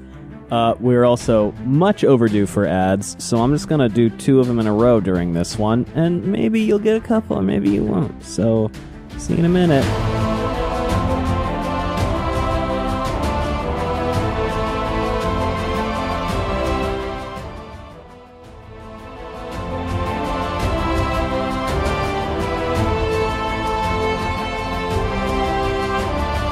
Chapter 12, Allie, my dear. Notes? Yeah. I've got mine. I've got mine too. Go ahead. Ugh, them acting like Lucy Gray belongs to him is just agonizing. I hate it. I hate the terminology. I hate everything about it. I hate Grandmam. That is all. She's the fucking worst. Anus, please go see Clemmy. Please go see Clemmy. He's not going to do that. Please go see Clemmy. He's not going to do that. People who support dogfighting are fucking demons. It's true. Go off, Sejanus. But she doesn't have to die. Gah! Oh my gosh. This is that one last meal thing like they do in the games later on. Yeah. They have like one last meal, Yeah, right? They can have nice it, but snack. Katniss can barely eat it both times. Everything about the modern games is like a weird tribute to Lucy. It kind of is. I appreciate that she's done this. She lives rent-free in this guy's fucking head. Yes. Mockingjay mention, once again. And it truly isn't over until the Mockingjay sang, Suze, you minx. Got him. Oh my God, she's going to fill the compact with rat poison. That is so fucking genius. Good, good. All right, here we go. Ramping up the old toxicity. You could put a turnip in a ball gown and it would still beg to be mashed. My guy is speedrunning the heel turn. Tigress, hey motherfuckers, you ready to get dark? Oh my God, what happened to Tigress? Jesus. When Snow turns on her, because we know that origin story is going to happen in this book, I'm going to fucking lose my shit. We got home and we've been climbing ever since. Oh boy. Imagine being Tigress. Okay. What? You go ahead. Can I just say I was one thing? excited to talk about my visual metaphor. Please continue. Oh, I'm sorry. No. You do yours. No, Tigress comes first. Go ahead. First, can we talk about what it must be like to be Tigress? Having put your fucking everything on the line for this kid to protect him and shelter him, even though, of course, obviously horrible things happen to Snow. Mm-hmm. Tigress also lost both of her parents. Yep. We haven't heard any reflection from Snow about that. No, not really. Because it's clear that Tigress's parents are at least out of the picture. He never thinks about that one time. Yep. He never thinks about what she probably contributed to the whole survival thing. Because it seems like Grandmam was like... She got the beans. She got the beans, and then what'd she do? And then she didn't cook the turkey. Now, look. Okay, listen. You're right. But... And Tigress is supporting them at Fabricia's. Yeah, Grandmam's not working. No. Justice for Tigress. And then Snow... fucking puts you in like the poor area and is an absolute shithead to you. Well, they said that she was a fixture for many of the early games until she crossed the line into too grotesque even for the capital. They couldn't fix that? I guess not. I don't know. But I'm saying like she's clearly going to be on board with this shit for quite a while yet. Just put her on Botched. We made that joke last time. I'm still saying put her on Botched. And then fix her face. So he's talking about when they came back from his father's funeral, they found that the elevator was broken. Uh-huh. And the line is, we got home and we've been climbing ever since. And I just think that is such a good line. But so you're telling me though, I love that. But so you're telling me though that she fucked up her face, lost her income, essentially, right? But Snow's the literal president. Yeah. He couldn't support her? I assume that there was a rift. I'm excited to see After what that all rift she did was. for him growing up? Well, he sucks. Well, yeah, that's not a question. He's also a misogynist. Chapter 12, Gus. Now, I don't want a short... Oh, wait, you're still reading? Yes, I am still reading, and I do really want to talk about this elevator thing. Oh, talk about the elevator. It's quite good, don't you think? As a metaphor? Yeah, and it's a good line. Yeah, it's a good metaphor. It's a good great line. Suzanne Collins is an incredible writer. Yeah, I just think it's good. It's a great line. If I were Snow, every time Persephone said something I disagreed with, I'd just go, well, yeah, but, you ate people, so...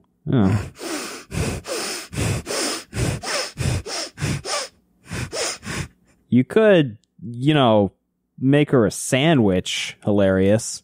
What would Hilarious do? He... Isn't he a Havensby? Is a Havensby. So maybe Plutarch's daddy? And grandfather, probably. And he offers her, well... Because Plutarch's older. Plutarch's probably like 50. So probably his dad. Probably his dad. Yeah. I don't remember what it is. He gives somebody food, and it's like... we'll find out. Hey, Tigress, you shouldn't do that. That's a bad thing to do. What did Tigress do? She's like, well, I'll just eat the meat raw. And I was like, no, we're getting too into it too quickly. You got to not do that. You're going to get very sick. Yeah. Cook your food. Fully cook your food. Cook your food. Snow, you better shut up. Shut. Yeah. This is when he's talking to at any time it's applicable, really. Yeah, you didn't need to explain. And then I just That was wrote, correct. rat poison? Rat poison. Right. The poison for Cusco. That's a movie. But it's animated. That's fine, yeah. And I play this all the fucking time. Because I've had enough of this, dude. So, yeah. Acknowledgements. Oh, God, I saw the back page. Scandal. All right. So we spend like a solid page with him thinking about how Lucy Gray is his. I hate him. And I'm humiliated. And this was apparently a success. I hate him. But she referred to someone in her song as lover. Any man who cares that a woman has a body count Trash. is trash. Throw him away. In fact, it's really none of your business. Ever. She describes the song as, I left some loose ends back in District 12. Me being tribute, well, there's bad luck, and then there's bad business. That was bad business. And somebody who owed me plenty had a hand in it. The song, it was payback of a kind. Most people won't know that, but the cover you'll get the message loud and clear. Ooh. And they're all I really care about. Ooh. One hearing's all my cousin Maud Ivory needs. That child never forgets anything with a tune. And now we gave her a full-ass fucking name. Maud Ivory. Maud Ivory.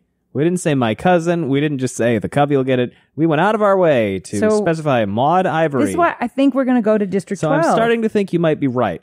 I think we go to District 12. I really do. There's a lot of book left. There is a lot of book left. There is at least one full Hunger Games book left. So and I think you might be right. it sounds like if she can poison a bunch of them quickly, that this will be over fast. That's true. Pluribus wants to have her sing in the club. And, oh my God, she has so much food coming. She can afford to waste some of it on poisoning, as a trap. Yeah, absolutely. She can fox face this shit. She can absolutely fox face this shit, but on purpose. Remains my favorite random Hunger Games character because she just lives rent free in my and Katniss's heads for the entire book and then just dies. I know, she's an icon. We already discussed really Tigris and Coriolanus talking about the song. And Tigris is like, who gives a shit? There was the part about living by her charms. Well, that could be anything. She's a performer, after all. Exactly. I suppose. You said she lost her parents. She's probably been fending for herself for years. I don't think anyone who survived the war and the years after can blame her for that. We all did things we're not proud of. You didn't. Didn't I? We all did. Maybe you were too little to remember. Maybe you didn't know how bad it really was. Did you eat people, Tigris? How can you say that? That's all I remember. Did you eat people, Tigris? Then be kind, Corio, and try not to look down on people who had to choose between death and disgrace. Did you He's eat like, people? Whoa. Did you all eat people? Did you guys, fucking eat people? You can't do that. Did you eat people? That's a bad thing to... Don't do that. Don't do that. Did you all eat people? And the elevator's working again. I forgot that the elevator starts working. Oh, yeah. And then they're worried that it's because they're looking to rent out the apartments. Yeah. They're sprucing it up, which is a reasonable concern. That is a reasonable concern.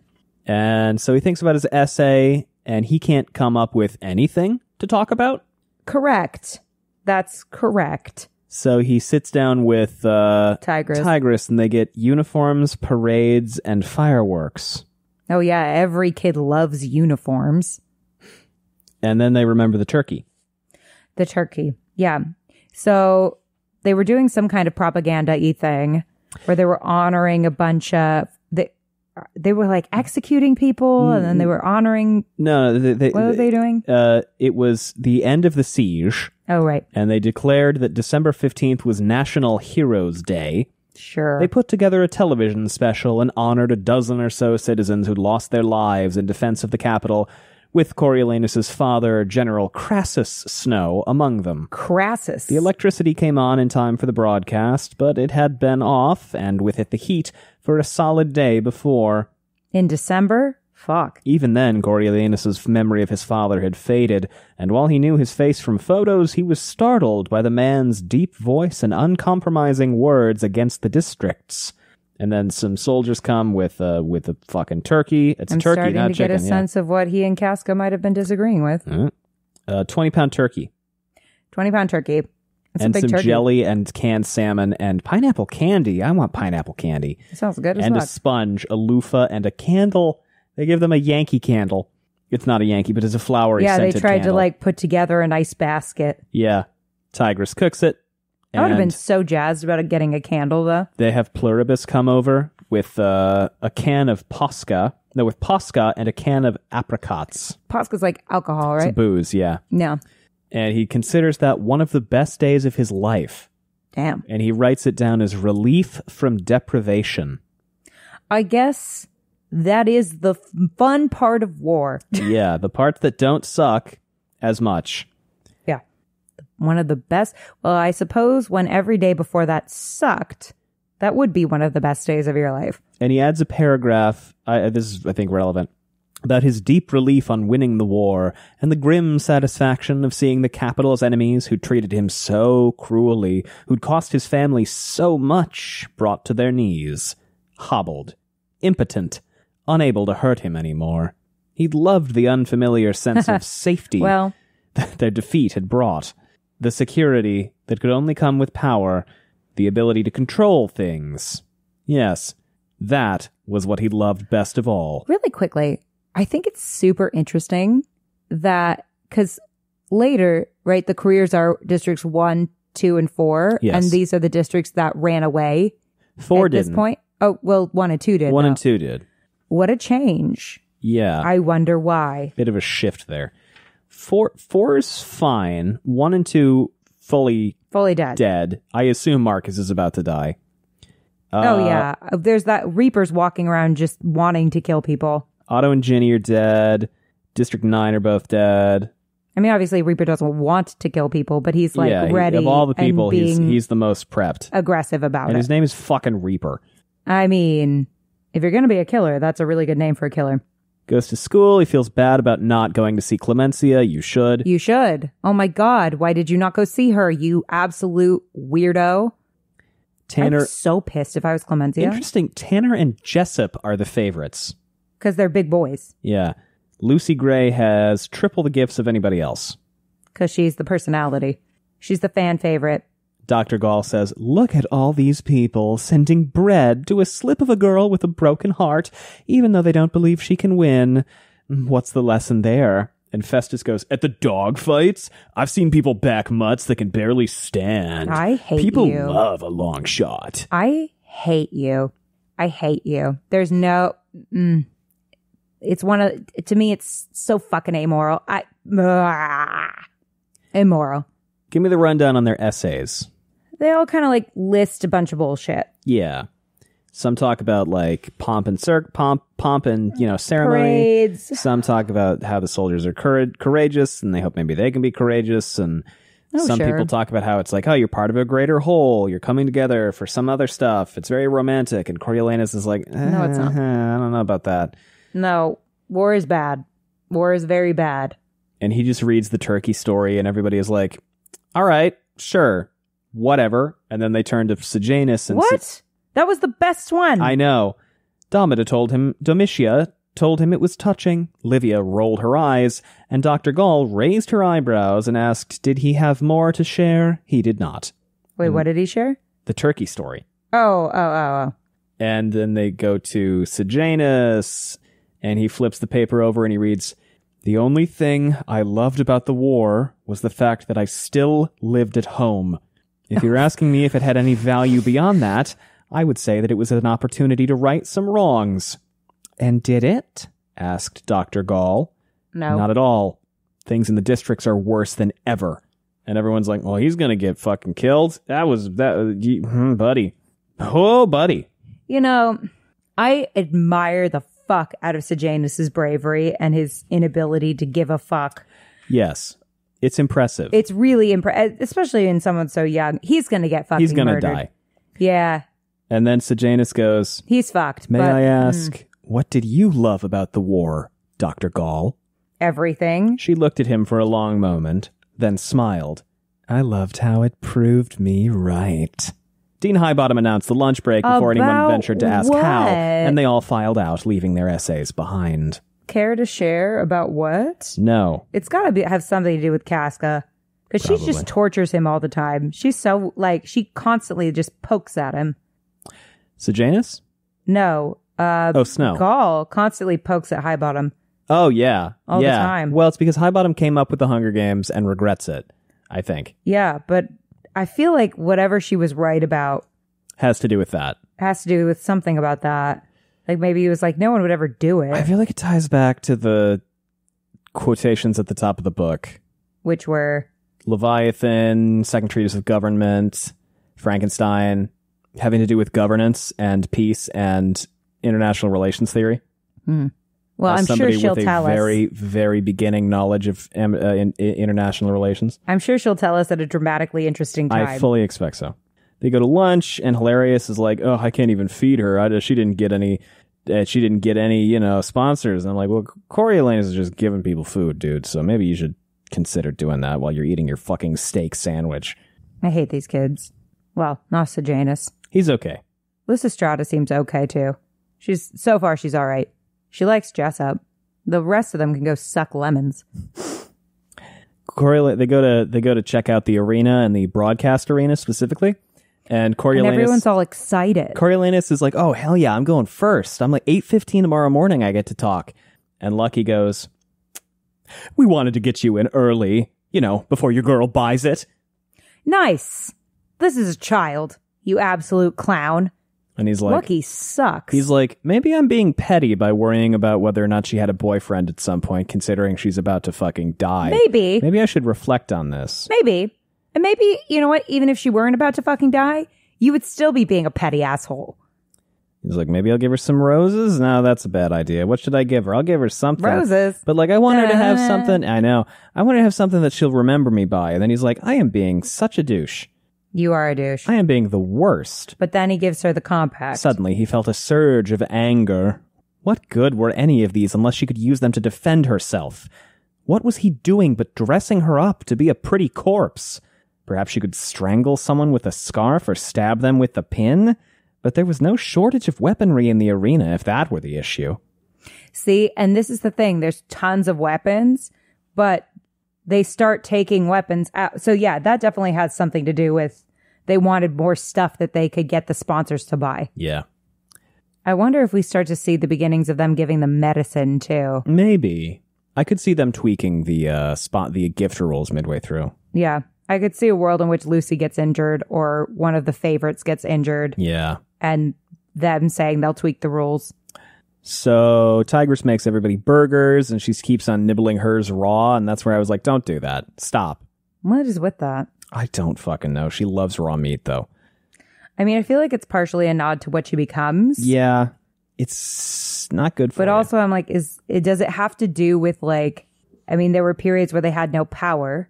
Could be. Is it possible she had to eat raw food? She seems to really like it. It says Tigress craved it and would have eaten her whole portion raw if the Grand Mam hadn't forbidden it. Is there an illness in which you crave raw meat?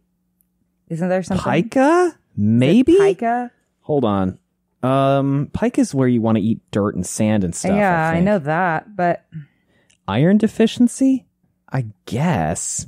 Well, it can cause all kinds of disease. It can cause diseases. E. coli. If you have a severe iron or protein deficiency, I guess you might want it.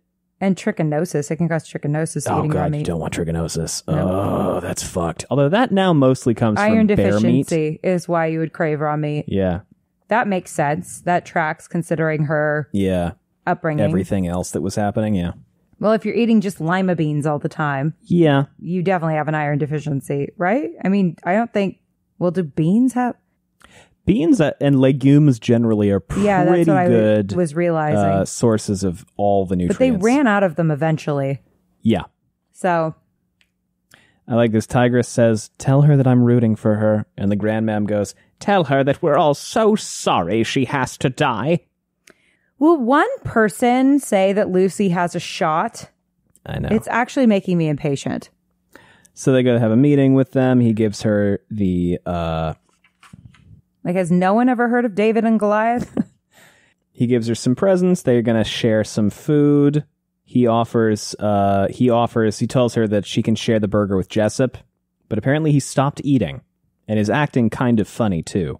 Jessup is? Yeah. Of course, all kinds of crazies coming out of our mouths now. Like what? Like last night, Reaper apologized to each of us personally for having to kill us. He says he'll make it up to us when he wins. He's going to take revenge on the Capitol, although that part wasn't as clear as the killing us part. What was the response? Oh my God, could you imagine? Sorry, I'm about to kill you. Most people just stared at him. Jessup spit in his eye. I told him it wasn't over till the Mockingjay sang, but that only confused him. It's his way of making sense of all this, I guess. We're all reeling. It's not easy. Saying goodbye to your life. And then she has some food. Oh, baby. You're going to make it. He's like, no, you're going to fucking crush it. Here's the move. Run. Immediately run. Immediately fucking run. And in the far future, Katniss is like, I'm feeling an echo. Well, I guess she's not a protagonist, right? She's a... Deuteragonist. Deuteragonist, yeah. Still, you're a main character, sweetheart. You're going to make it. You got plot armor. And she starts weeping. My baby. I just want to give her a hug. She's so mature. Sometimes you forget how young she is. I know. I don't mean to be reading... She's only like 17, right? Yes. I don't mean to be reading so much dialogue, but I just feel like this is particularly important. Good stuff. She cries and he reaches for her hand. She goes, I don't want to die. Aww. And he goes, of course you don't. And I won't let you. I won't let you, Lucy Gray. And she goes, you should let me. I've never been anything but trouble to you. Putting you in danger and eating your food. And I could tell you hated my ballad. You'll be well rid of me tomorrow. I'll be a wreck tomorrow. When I told you that you mattered to me, I didn't mean as my tribute. I meant as you. You, Lucy Gray Baird, as a person, as a friend, as my... What was the word for it? Sweetheart? Girlfriend? He could not claim more than a crush. And that might be one-sided. I felt jealous after your ballad because I wanted you to be thinking about me, not someone from your past. It's stupid, I know. But you're the most incredible girl I've ever met. Really. Extraordinary in every way. And then he starts crying and he goes, and I don't want to lose you. I refuse to lose you. Please don't cry. They are trauma bonded. They are. And apparently, he's like, I'll be with you. There's some study that says it's easier to you fall in love way faster if you experience a traumatic event together. That makes sense. He's like, I'll be with you in the arena, da da da da da da da. And then he's like, all right, listen, here's the thing. I got a gift for you. I got a plan. I got a little something. Check it out. This is great. It's my mom's compact. And she's like, oh, that's super pretty. But I'm not going to take this and die with it. And he's like, no, you're not going to die with it. And he's like, look, there's a mirror. You can look at yourself. It's cool. And she goes, well, now you're playing on my weakness. Did there used to be powder here? There did. Oh, earlier, I'm sorry. He says, my mother left me something when she died. It's my most precious possession. I want you to have it in the arena for good luck. It's a loan, mind you. I fully expect you to return it to me. Otherwise, I could never part with it. So then later, did there used to be powder here? There did. But, began Coriolanus. He paused. If he said it, there was no going back. On the other hand, if he didn't, he might be losing her for good. His voice dropped to a whisper. I thought you might want to use your own. And that's the very dramatic end of chapter 12. Rat poison. All right. Rat poison?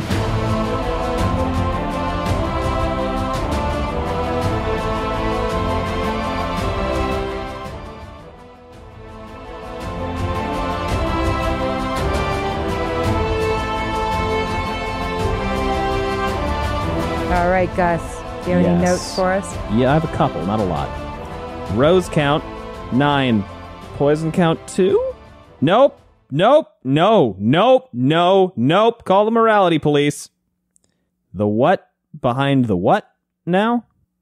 Because there's a thing where he's like, I've never really been involved with a girl except for that one time behind the bleachers. But, that was a dare, and I don't really remember. I didn't even learn her name. I think it was just a kiss. I don't know. It was a questionable commentary. It's a questionable thing. And then I went, having had enough of this dude intensifies. That's it. Here are mine. I knew they were going to kiss. That's a bingo square for me. But then I realized it was Sejanus I said would kiss Lucy. Yeah. Fuck. I whiffed. I know an incel with a broken heart thirsting for revenge when I see one.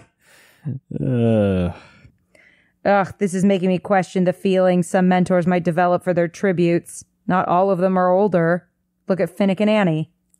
Did Finnick mentor Annie? He would have been the most recent victor. So yes, probably. If they had not met before, that'd probably be how they met. True. Fuck. Well, I mean, to my knowledge, he was the most recent victor before Annie. Yeah. They're not that far apart in age. No, he was 20. Let me look it up. I can look it up now. Well, yeah, he was 14 when he won. He won the 65th. What did Annie win? 70th. So that's only 5 years. And odds are she was 18 and he was 14, right? So she's only a year younger than him. Damn. That sucks.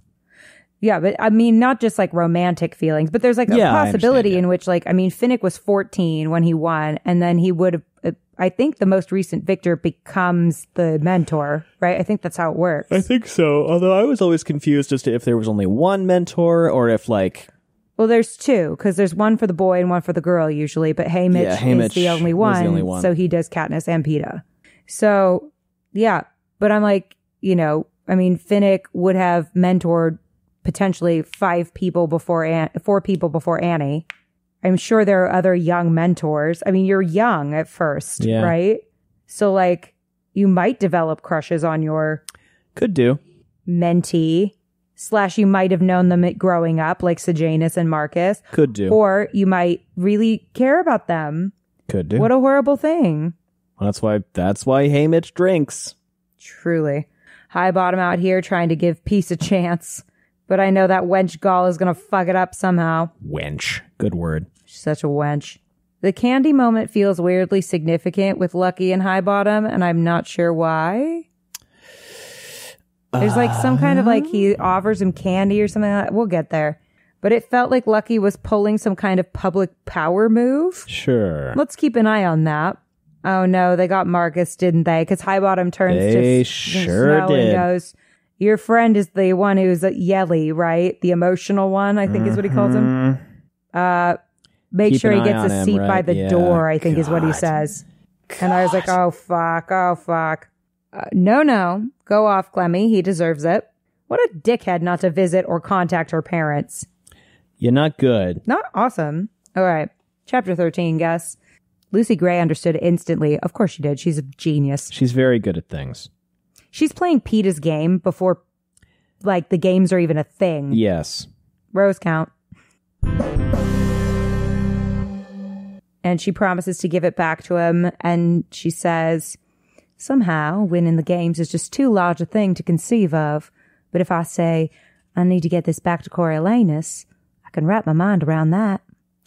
That's very true, actually. That's a very good... compartmentalization. Yeah, that's a very good tactic to be able to tackle a large project as you focus on a small part of it. As the author Anne Lamott always says, bird by bird.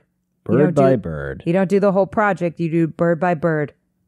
What are you doing? Where do the birds come into the picture? So she talks about in her book, one of her books about writing, and it's called Bird by Bird. Oh, okay. She talks about how when you sit down and you go, I've got to write in my case, a pilot, right? If you think about it like I'm going to write a pilot, that feels like an impossible task and it's too huge. And she refers to her brother, who I believe is neurodivergent and was having a very difficult time with this bird project that he got assigned in school. And his father sat down next to him and said, just take it bird by bird, buddy. Oh, that's nice. And that's what she says is one of the keys to writing, is you take it bird by bird. That's just rather than trying to tackle the whole project, because then you receive analysis paralysis. Right. I like that. You don't know where to start. Oh, no. So she does confirm that it's a boy. I forgot about this. Because she says, you're all I'm going to think about in the arena. And he says, not that guy back in 12? No. He made sure he killed anything I felt for him. The only boy in my heart has a sweet spot for now is you. And then they kiss, and I start screaming. Yeah, she kisses him. And I want to freeze the book. Interestingly, it's hints of Peaches. The power dynamics are so bad. Oh, it's so fucked. It's so bad. It's so bad. It's so bad. Because she also like, it'd be one thing if he was like a true mentor-mentee, because at that point it's like, well, they're both kind of victims of circumstance. This is all kind of fucky. But there's something about the fact, you know, and if they were like the same age, and they are the same age in this, but, you know, like if they were mentor-mentee, same age, both victims of the Hunger Games circumstance, both district kids, like that would be one thing. He's the oppressor. Yeah. This ain't it.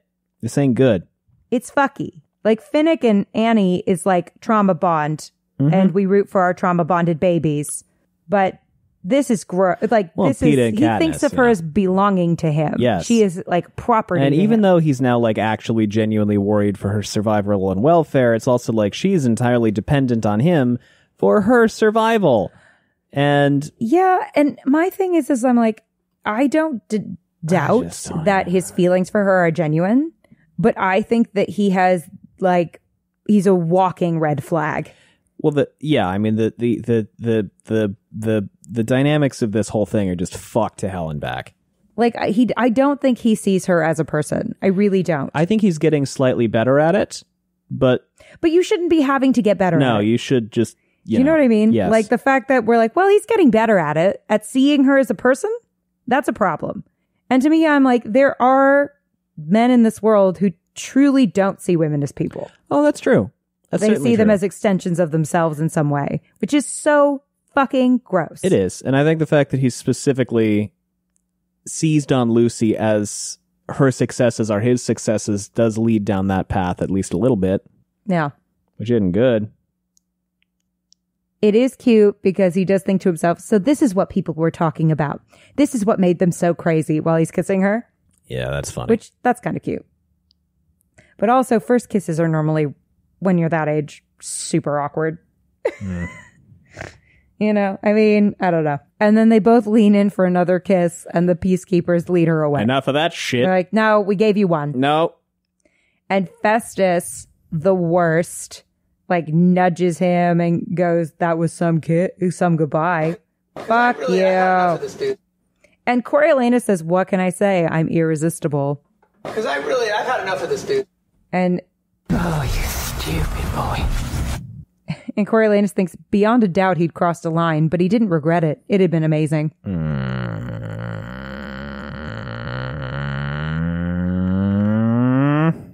And he's also thinking maybe he broke a rule by giving her the compact and suggesting she fill it with rat poison, but there's no real rule book to the Hunger Games. But whatever, it was worth it for her. But he's not going to tell anyone, including Tigress. And then he thinks that his job is to get Lucy the food that she can use as bait. I mean, this is a smart plan. It is a good plan. Look, he's doing the mentor thing well. It's just the compounded, complicated feelings part that is rough. And he tells Tigress this, I think the phrasing of this is important. He tells Tigress, I think she's fallen in love with me. Not, I think I've fallen in love with her. Yeah. Like he can't bring himself to admit that he could possibly love a district girl. I don't think that's it. I think he's embarrassed and... By what? His feelings for her or his feelings for a district girl? Both. Well, yeah, that's what I'm saying. Oh, I see. So, yes, exactly what you said. Yeah. And Tigress says, of course she has. What do you feel for her? Oh, right.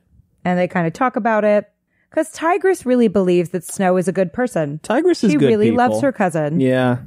You know what? We all make bad Justice judgment for calls Tigress. sometimes. God. It's hard when you grow up with somebody to see them become a shithead. Yes. So Tigress had fallen in love in her final year of the academy, but because they were being very secretive about their situation at home, her reluctance to bring him home had been taken as a lack of commitment, and he'd broken up with her. I forgot about that. That's so sad. Yeah. And Coriolanus took the incident as a warning not to become too deeply entangled with anyone himself. And so he holds anyone interested in him at arm's length. And they basically covered by using the excuse of the broken elevator and Grandmam having a bunch of fictional ailments. Oh, yeah. And then, he had kissed there had been some incident in an alley behind a train station, but it was a dare Festus had put him up to. I didn't take it as nefarious. I didn't take it as nefarious, but I was like, this was... Anytime you're daring somebody to kiss or do something with another person, the fact that it's Festus, the fact that that's true, Festus. The fact that he doesn't know her name, the fact that he doesn't dwell on it. The fact that he doesn't really remember it. The fact that it's this fucking book. I'm like, I don't know that it was anything too fucked up, but like... Well, and clearly it wasn't an Academy kid because he knows all the Academy kids. Yeah, I'm like, this... So it might be a lower class kid? This feels sketchy. I don't know how sketchy, but it feels sketchy. Because if it were just like a kiss with a girl behind a thing at the age of 12, I think he would be more glib about it. But he's like, oh, there was that whole thing. Yeah, you might be right. I mean, I don't think anything awful happened. I just think that it was maybe a little... Just a little sketch. It raised my eyebrows. No, you're right. You're right. Because if it had been someone he knew... And the very big, very heavy isolation of it all, where it was like behind a train yard, right? The train station. Behind the train... Yeah, I'm like, this is... In an alley. Yeah. Okay. Put my hackles up a little bit. Sure. But Lucy Gray was his tribute, headed into the arena. And if the circumstances were different, she'd still be a girl from the districts, or at least not capital. A second-class citizen. Human, but bestial. Smart, perhaps, but not evolved. Part of a shapeless mass of unfortunate, barbaric creatures that hovered on the periphery of his consciousness. Surely, if there had ever been an exception to the rule, it was Lucy Gray Baird. A person who defied easy definition. A rare bird, just like him. A rare Baird. Wales had the pressure of her lips on his turned his knees to water. I hate him. She's too good for him. He does not deserve her. Oh, much. Much too good. So, next morning, it's time. He goes to Capital News. Gall knows about the kiss. Of course she does. Gall knows everything. This fuck. And she says about Lucy, yes, it's too bad she's likely not to last the day. Well, fuck you. I mean, realistically, yes, but also no. Oh, Highbottom was the one who heard about it, but so did Gall. And for a moment, Coriolanus hates them both. And he says to them, well, as they say, it's not over until the Mockingjay sings. Oh, and the District 5 boy passed away in the night due to complications of asthma. Yeah, because the vet couldn't fix it because it was a fucking vet and they didn't give the goddamn veterinarian any resources to treat the children. It just makes me furious. Because I've had enough of this dude. I've had enough of the Capitol. Yeah.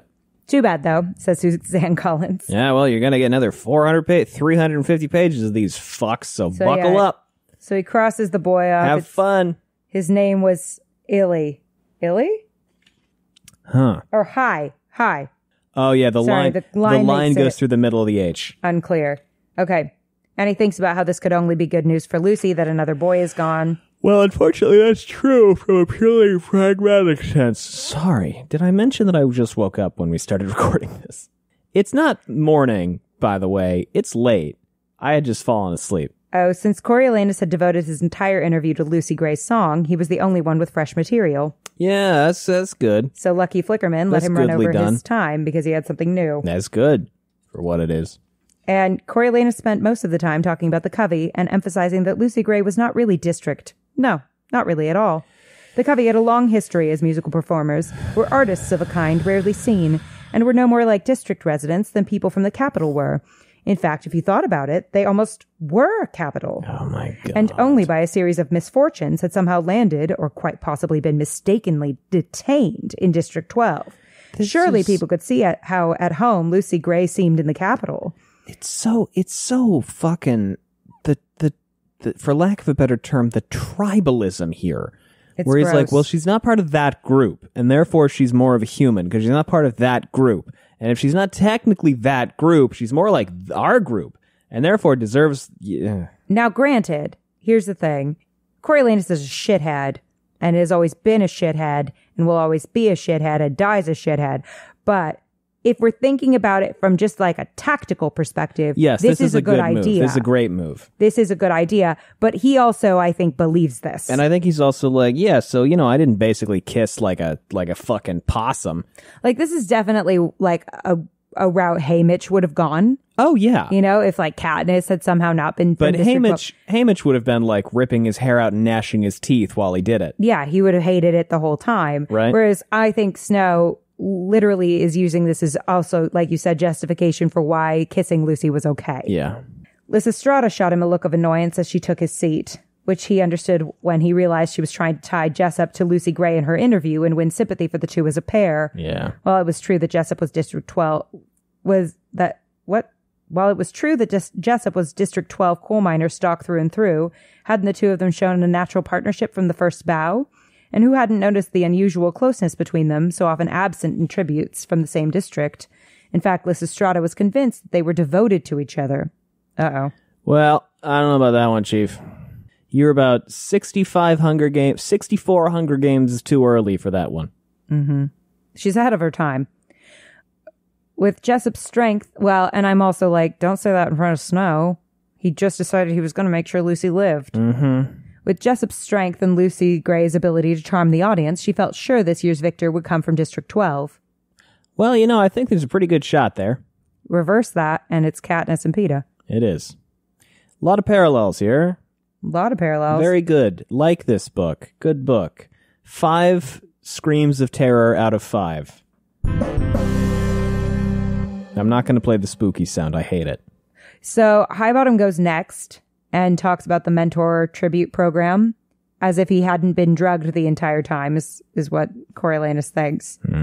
Actually, Coriolanus found it a little unsettling how lucid some of his observations were. So I'm wondering a little bit if Casca Highbottom is using like he's making people think he's more drugged up than he is.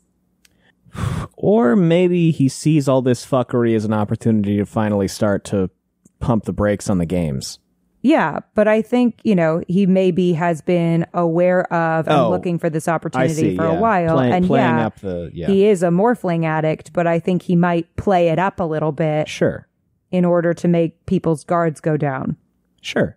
Because I feel like you're much more likely to slip up around somebody who you think won't remember it. That's true.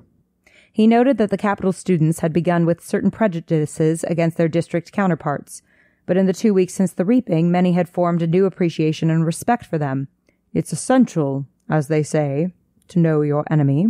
So what better way to get to know each other than to join forces in the Hunger Games?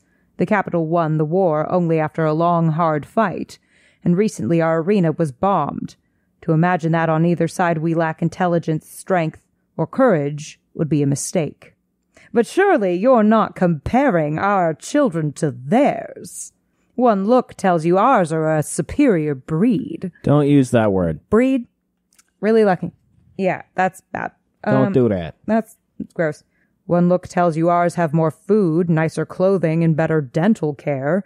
Assuming anything more, a physical, mental, or especially a moral superiority would be a mistake. That sort of hubris almost finished us off in the war. Fascinating. Your views are absolutely fascinating. Thank you, Mr. Flickerman. I can think of no one whose opinion I value more. And Lucky does not pick up on the sarcasm. And then Lucky does a magic trick. This fucking guy. Oh, but then he pulls out a small flat candy with bright stripes. I believe this is yours. And he presents it to Dean Highbottom. The color's smearing his damp palm, so Dean Highbottom's sweating. Sweating, yeah.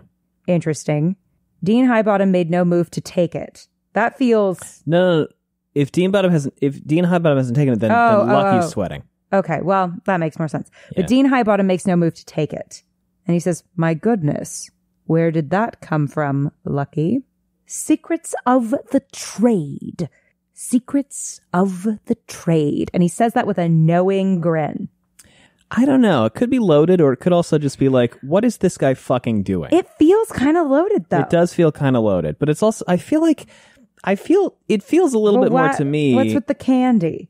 he has no fucking concept of the seriousness of this is how I'm reading it, is that like not Flickerman, Highbottom goes on this whole discussion and speech and thing, and where he's kind of subtly suggesting that like they're people too, and then he's like, boop, got your nose.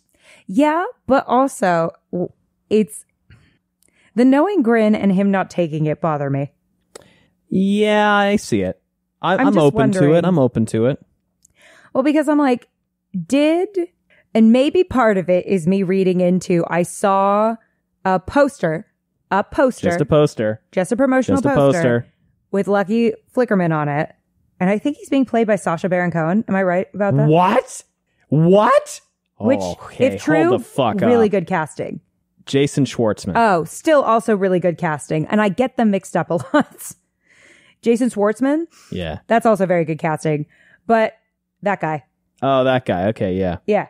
But I'm like, I feel like, one, because of the actor they cast, that this character might have maybe a deeper thing. Well, and the fact that he got a fucking poster. The fact that he got a fucking poster.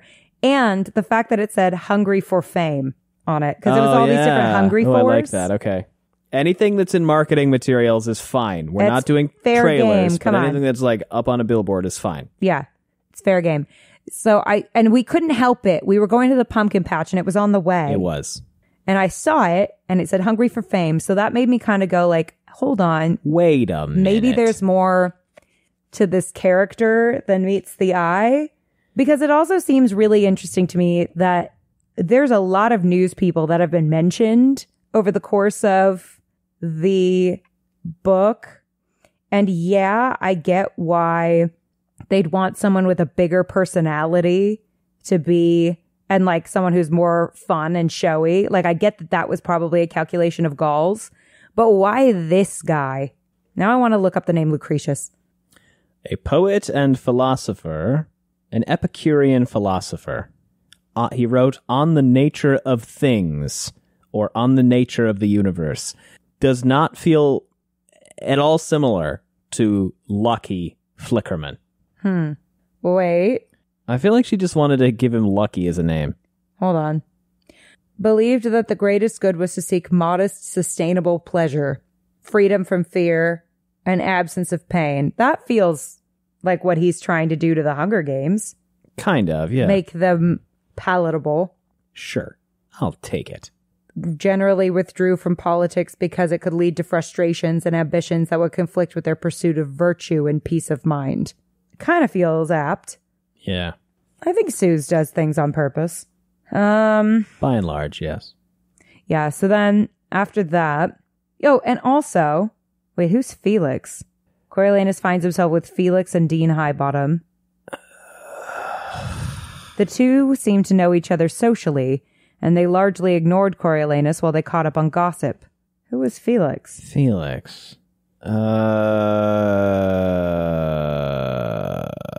He's just another guy. Felix Ravenstill. Oh, wait, but Ravenstill was important. That was somebody who President. Oh. President's kid. Oh. So they know each other socially, and they gossip together, and they ignore Coriolanus. Yeah. And then they're walking down the hall, and Coriolanus felt a hand on his arm. You know that friend of yours from 2? The emotional one? Dean Highbottom asked him. Sejanus Plinth, said Coriolanus. Not that they were actually friends, but that wasn't any of Dean Highbottom's business. The fuck up. Fuck off. You might want to find him a seat near the door. The dean slipped his bottle from his pocket, ducked behind a nearby pillar, and dosed himself with morphling drops. Yeah, Lysistrata gets annoyed with him that he kind of fucked up her team angle. Well, yeah, you guys could have communicated about that. And Satyria praises them. Everyone's all excited, and people are like shouting good luck and congratulating him on the interview, and Coriolanus is a little disturbed by this. Well, good. Maybe you have a shred of humanity in that husk of a corpse-like decrepit soul that you carry around. For real. Because he says in the past these had been subdued occasions in which people avoided eye contact and spoke only when necessary. Now an eagerness filled the hall, as if a much-loved entertainment awaited them. Ugh. Ew. So they get like cuffs, communicuffs to watch their specific mentor and like give them food and stuff, give them the things that the sponsors have bought them. Despite not appearing at the interviews, Reaper had picked up a few sponsors from his time in the zoo. So that's bad news. That's a lot. That's bad news considering he's like, sorry, I'm going to kill all of you. Yep. I feel like he might be an endgame problem. Seems very likely. And Lysistrata says it's revolting, the way people are acting. Well, you're right. Don't worry, it gets worse. And Coriolanus tries to make her feel better. He says, my cousin said to remember this isn't of our making, that we're still children too. That doesn't help somehow, being used like this, especially when 3 of us are dead. Yeah, that'll get you. And this fuck used. Coriolanus had not thought of being a mentor as anything but an honor. This fucking guy. You clown. A way to serve the capital and perhaps gain a little glory. But if the cause wasn't honorable, how could it be an honor to participate in it? So the two decide to sit in back because they realize that the cameras will immediately pan to them and their reactions, which then you have to think, does that happen in the coverage of the games? Do they go to the families? Yeah, absolutely. Do they go to the mentors? Go to the mentors and families for sure. Fucking hell. Because we don't get to see. No, we don't. What happens on that side. And I'm sure Haymitch doesn't really want to tell them much about it. Nope. Yeah. And the Hunger Games is a huge break for Lucky. And then Clemencia comes. She looks awful. She's got the yellow is faded, but it's still yellow in her eyes. And she's wearing a high-collared blouse to conceal the scaly area. But she still looks really sickly. Oh, God. And she's got dry patches all over her face. And her tongue is like exploring the inside of her cheek like there's something I in wonder there. if it's forked. That would be wild. Ugh. Like she's shedding. Her skin is shedding. Oh my God, she's becoming a fucking snake person. Kinda. Seems like it. And she comes up to them and goes, thanks for contacting my parents. Thanks for letting them know where I was. And Lysistrata's my like, bad. we knew where you were, Clem. They said you couldn't have visitors because you were contagious. I tried to call once, but they said you were sleeping. And Coriolanus says, I tried too, Clemmy. Repeatedly. Fuck you. They always gave me the runaround. And as to your parents, the doctors promised they were on the way. Lie harder. None of that was true, but what could he say? Obviously, the venom had unbalanced her, or she wouldn't even be bringing the whole incident up in such a public setting. Shut up. She's mad at you, you fuck. Shut up. If I was wrong, I'm sorry. As I said, I've been recovering myself. Oh, fuck off. And she goes, really? You looked top-notch at the interview. You and your tribute. And she just gets all pissed, and everyone thinks that she's being unreasonable, which she is not. No. And then Sejanus comes. He looks really bad. He's got a feverish sheen on his skin, which makes me a little worried. I mean, I know that probably it's just It's mostly nerves, I assume. but he's been fucking around. Like, you know, Gall's kind of looking at him a lot, and I'm just worried because I don't trust Gall at all. And Lucky Flickerman says, ladies and gentlemen, let the 10th Hunger Games begin. And then we get into the arena. And it gets worse. All eyes moved with the camera, riveted as slowly it zoomed in to a pair of steel poles not far from the main entrance of the arena. They were 20 feet high, joined by a crossbeam of similar length. At the center of the structure, Marcus hung from manacled wrists, so battered and bloody that at first Coriolanus thought they were displaying his corpse. Then Marcus's swollen lips began to move, showing his broken teeth and leaving little doubt he was still alive. Oh, God. Oh, jeez. It's fucking sadistic. It's not good. It's bad. I don't know why I expected anything else, but unrelenting pain. I'm having a wonderful time. I'm having a wonderful, horrible horrific. time. I'm so pleased. Like, this is what I signed up for. 100%. But Jesus. Pay Suzanne Collins to punch you in the face. An immersive experience. Oh, yeah. And also in the middle of the arena, the 14 tributes are in a circle. Yeah. So just like early cornucopia seems early like. cornucopia. Well, next week we are doing 14, 15, and 16, but exciting news. People want us to live react to 14 and 15. Oh. So for Pint and Up patrons, sometime this weekend, probably Sunday morning. Pacific time, we'll do that. Details to follow. Fun. So, yeah. Hey, thanks for listening, everyone. We have social media if you want to know what we've got going on. It's linked down below. We also have a Patreon. It's patreon.com/wheeltakes. And you can also leave us a rating or a review if you want, which helps a bunch. Somebody reached out to me and said... Or you could buy the shirt. It says, it's terrible, it's just horrible, I'm having a wonderful time, or something like that. What else? What? Also true. Somebody reached out to me and said that they were anxious about leaving a review. You can just press the stars. Oh yeah, you don't have to write anything. You're fine. Yeah. You can just press the stars. That makes a big difference too. And if you're too anxious to do that, I also get that. That's fine. I just thought I'd share that. Yeah, it's helpful. Are we doing the one-word story thing? I think we have to, right? Yeah. It's tradition. Never leave your tribute on a pole. Thanks for listening, everyone. Bye. Bye.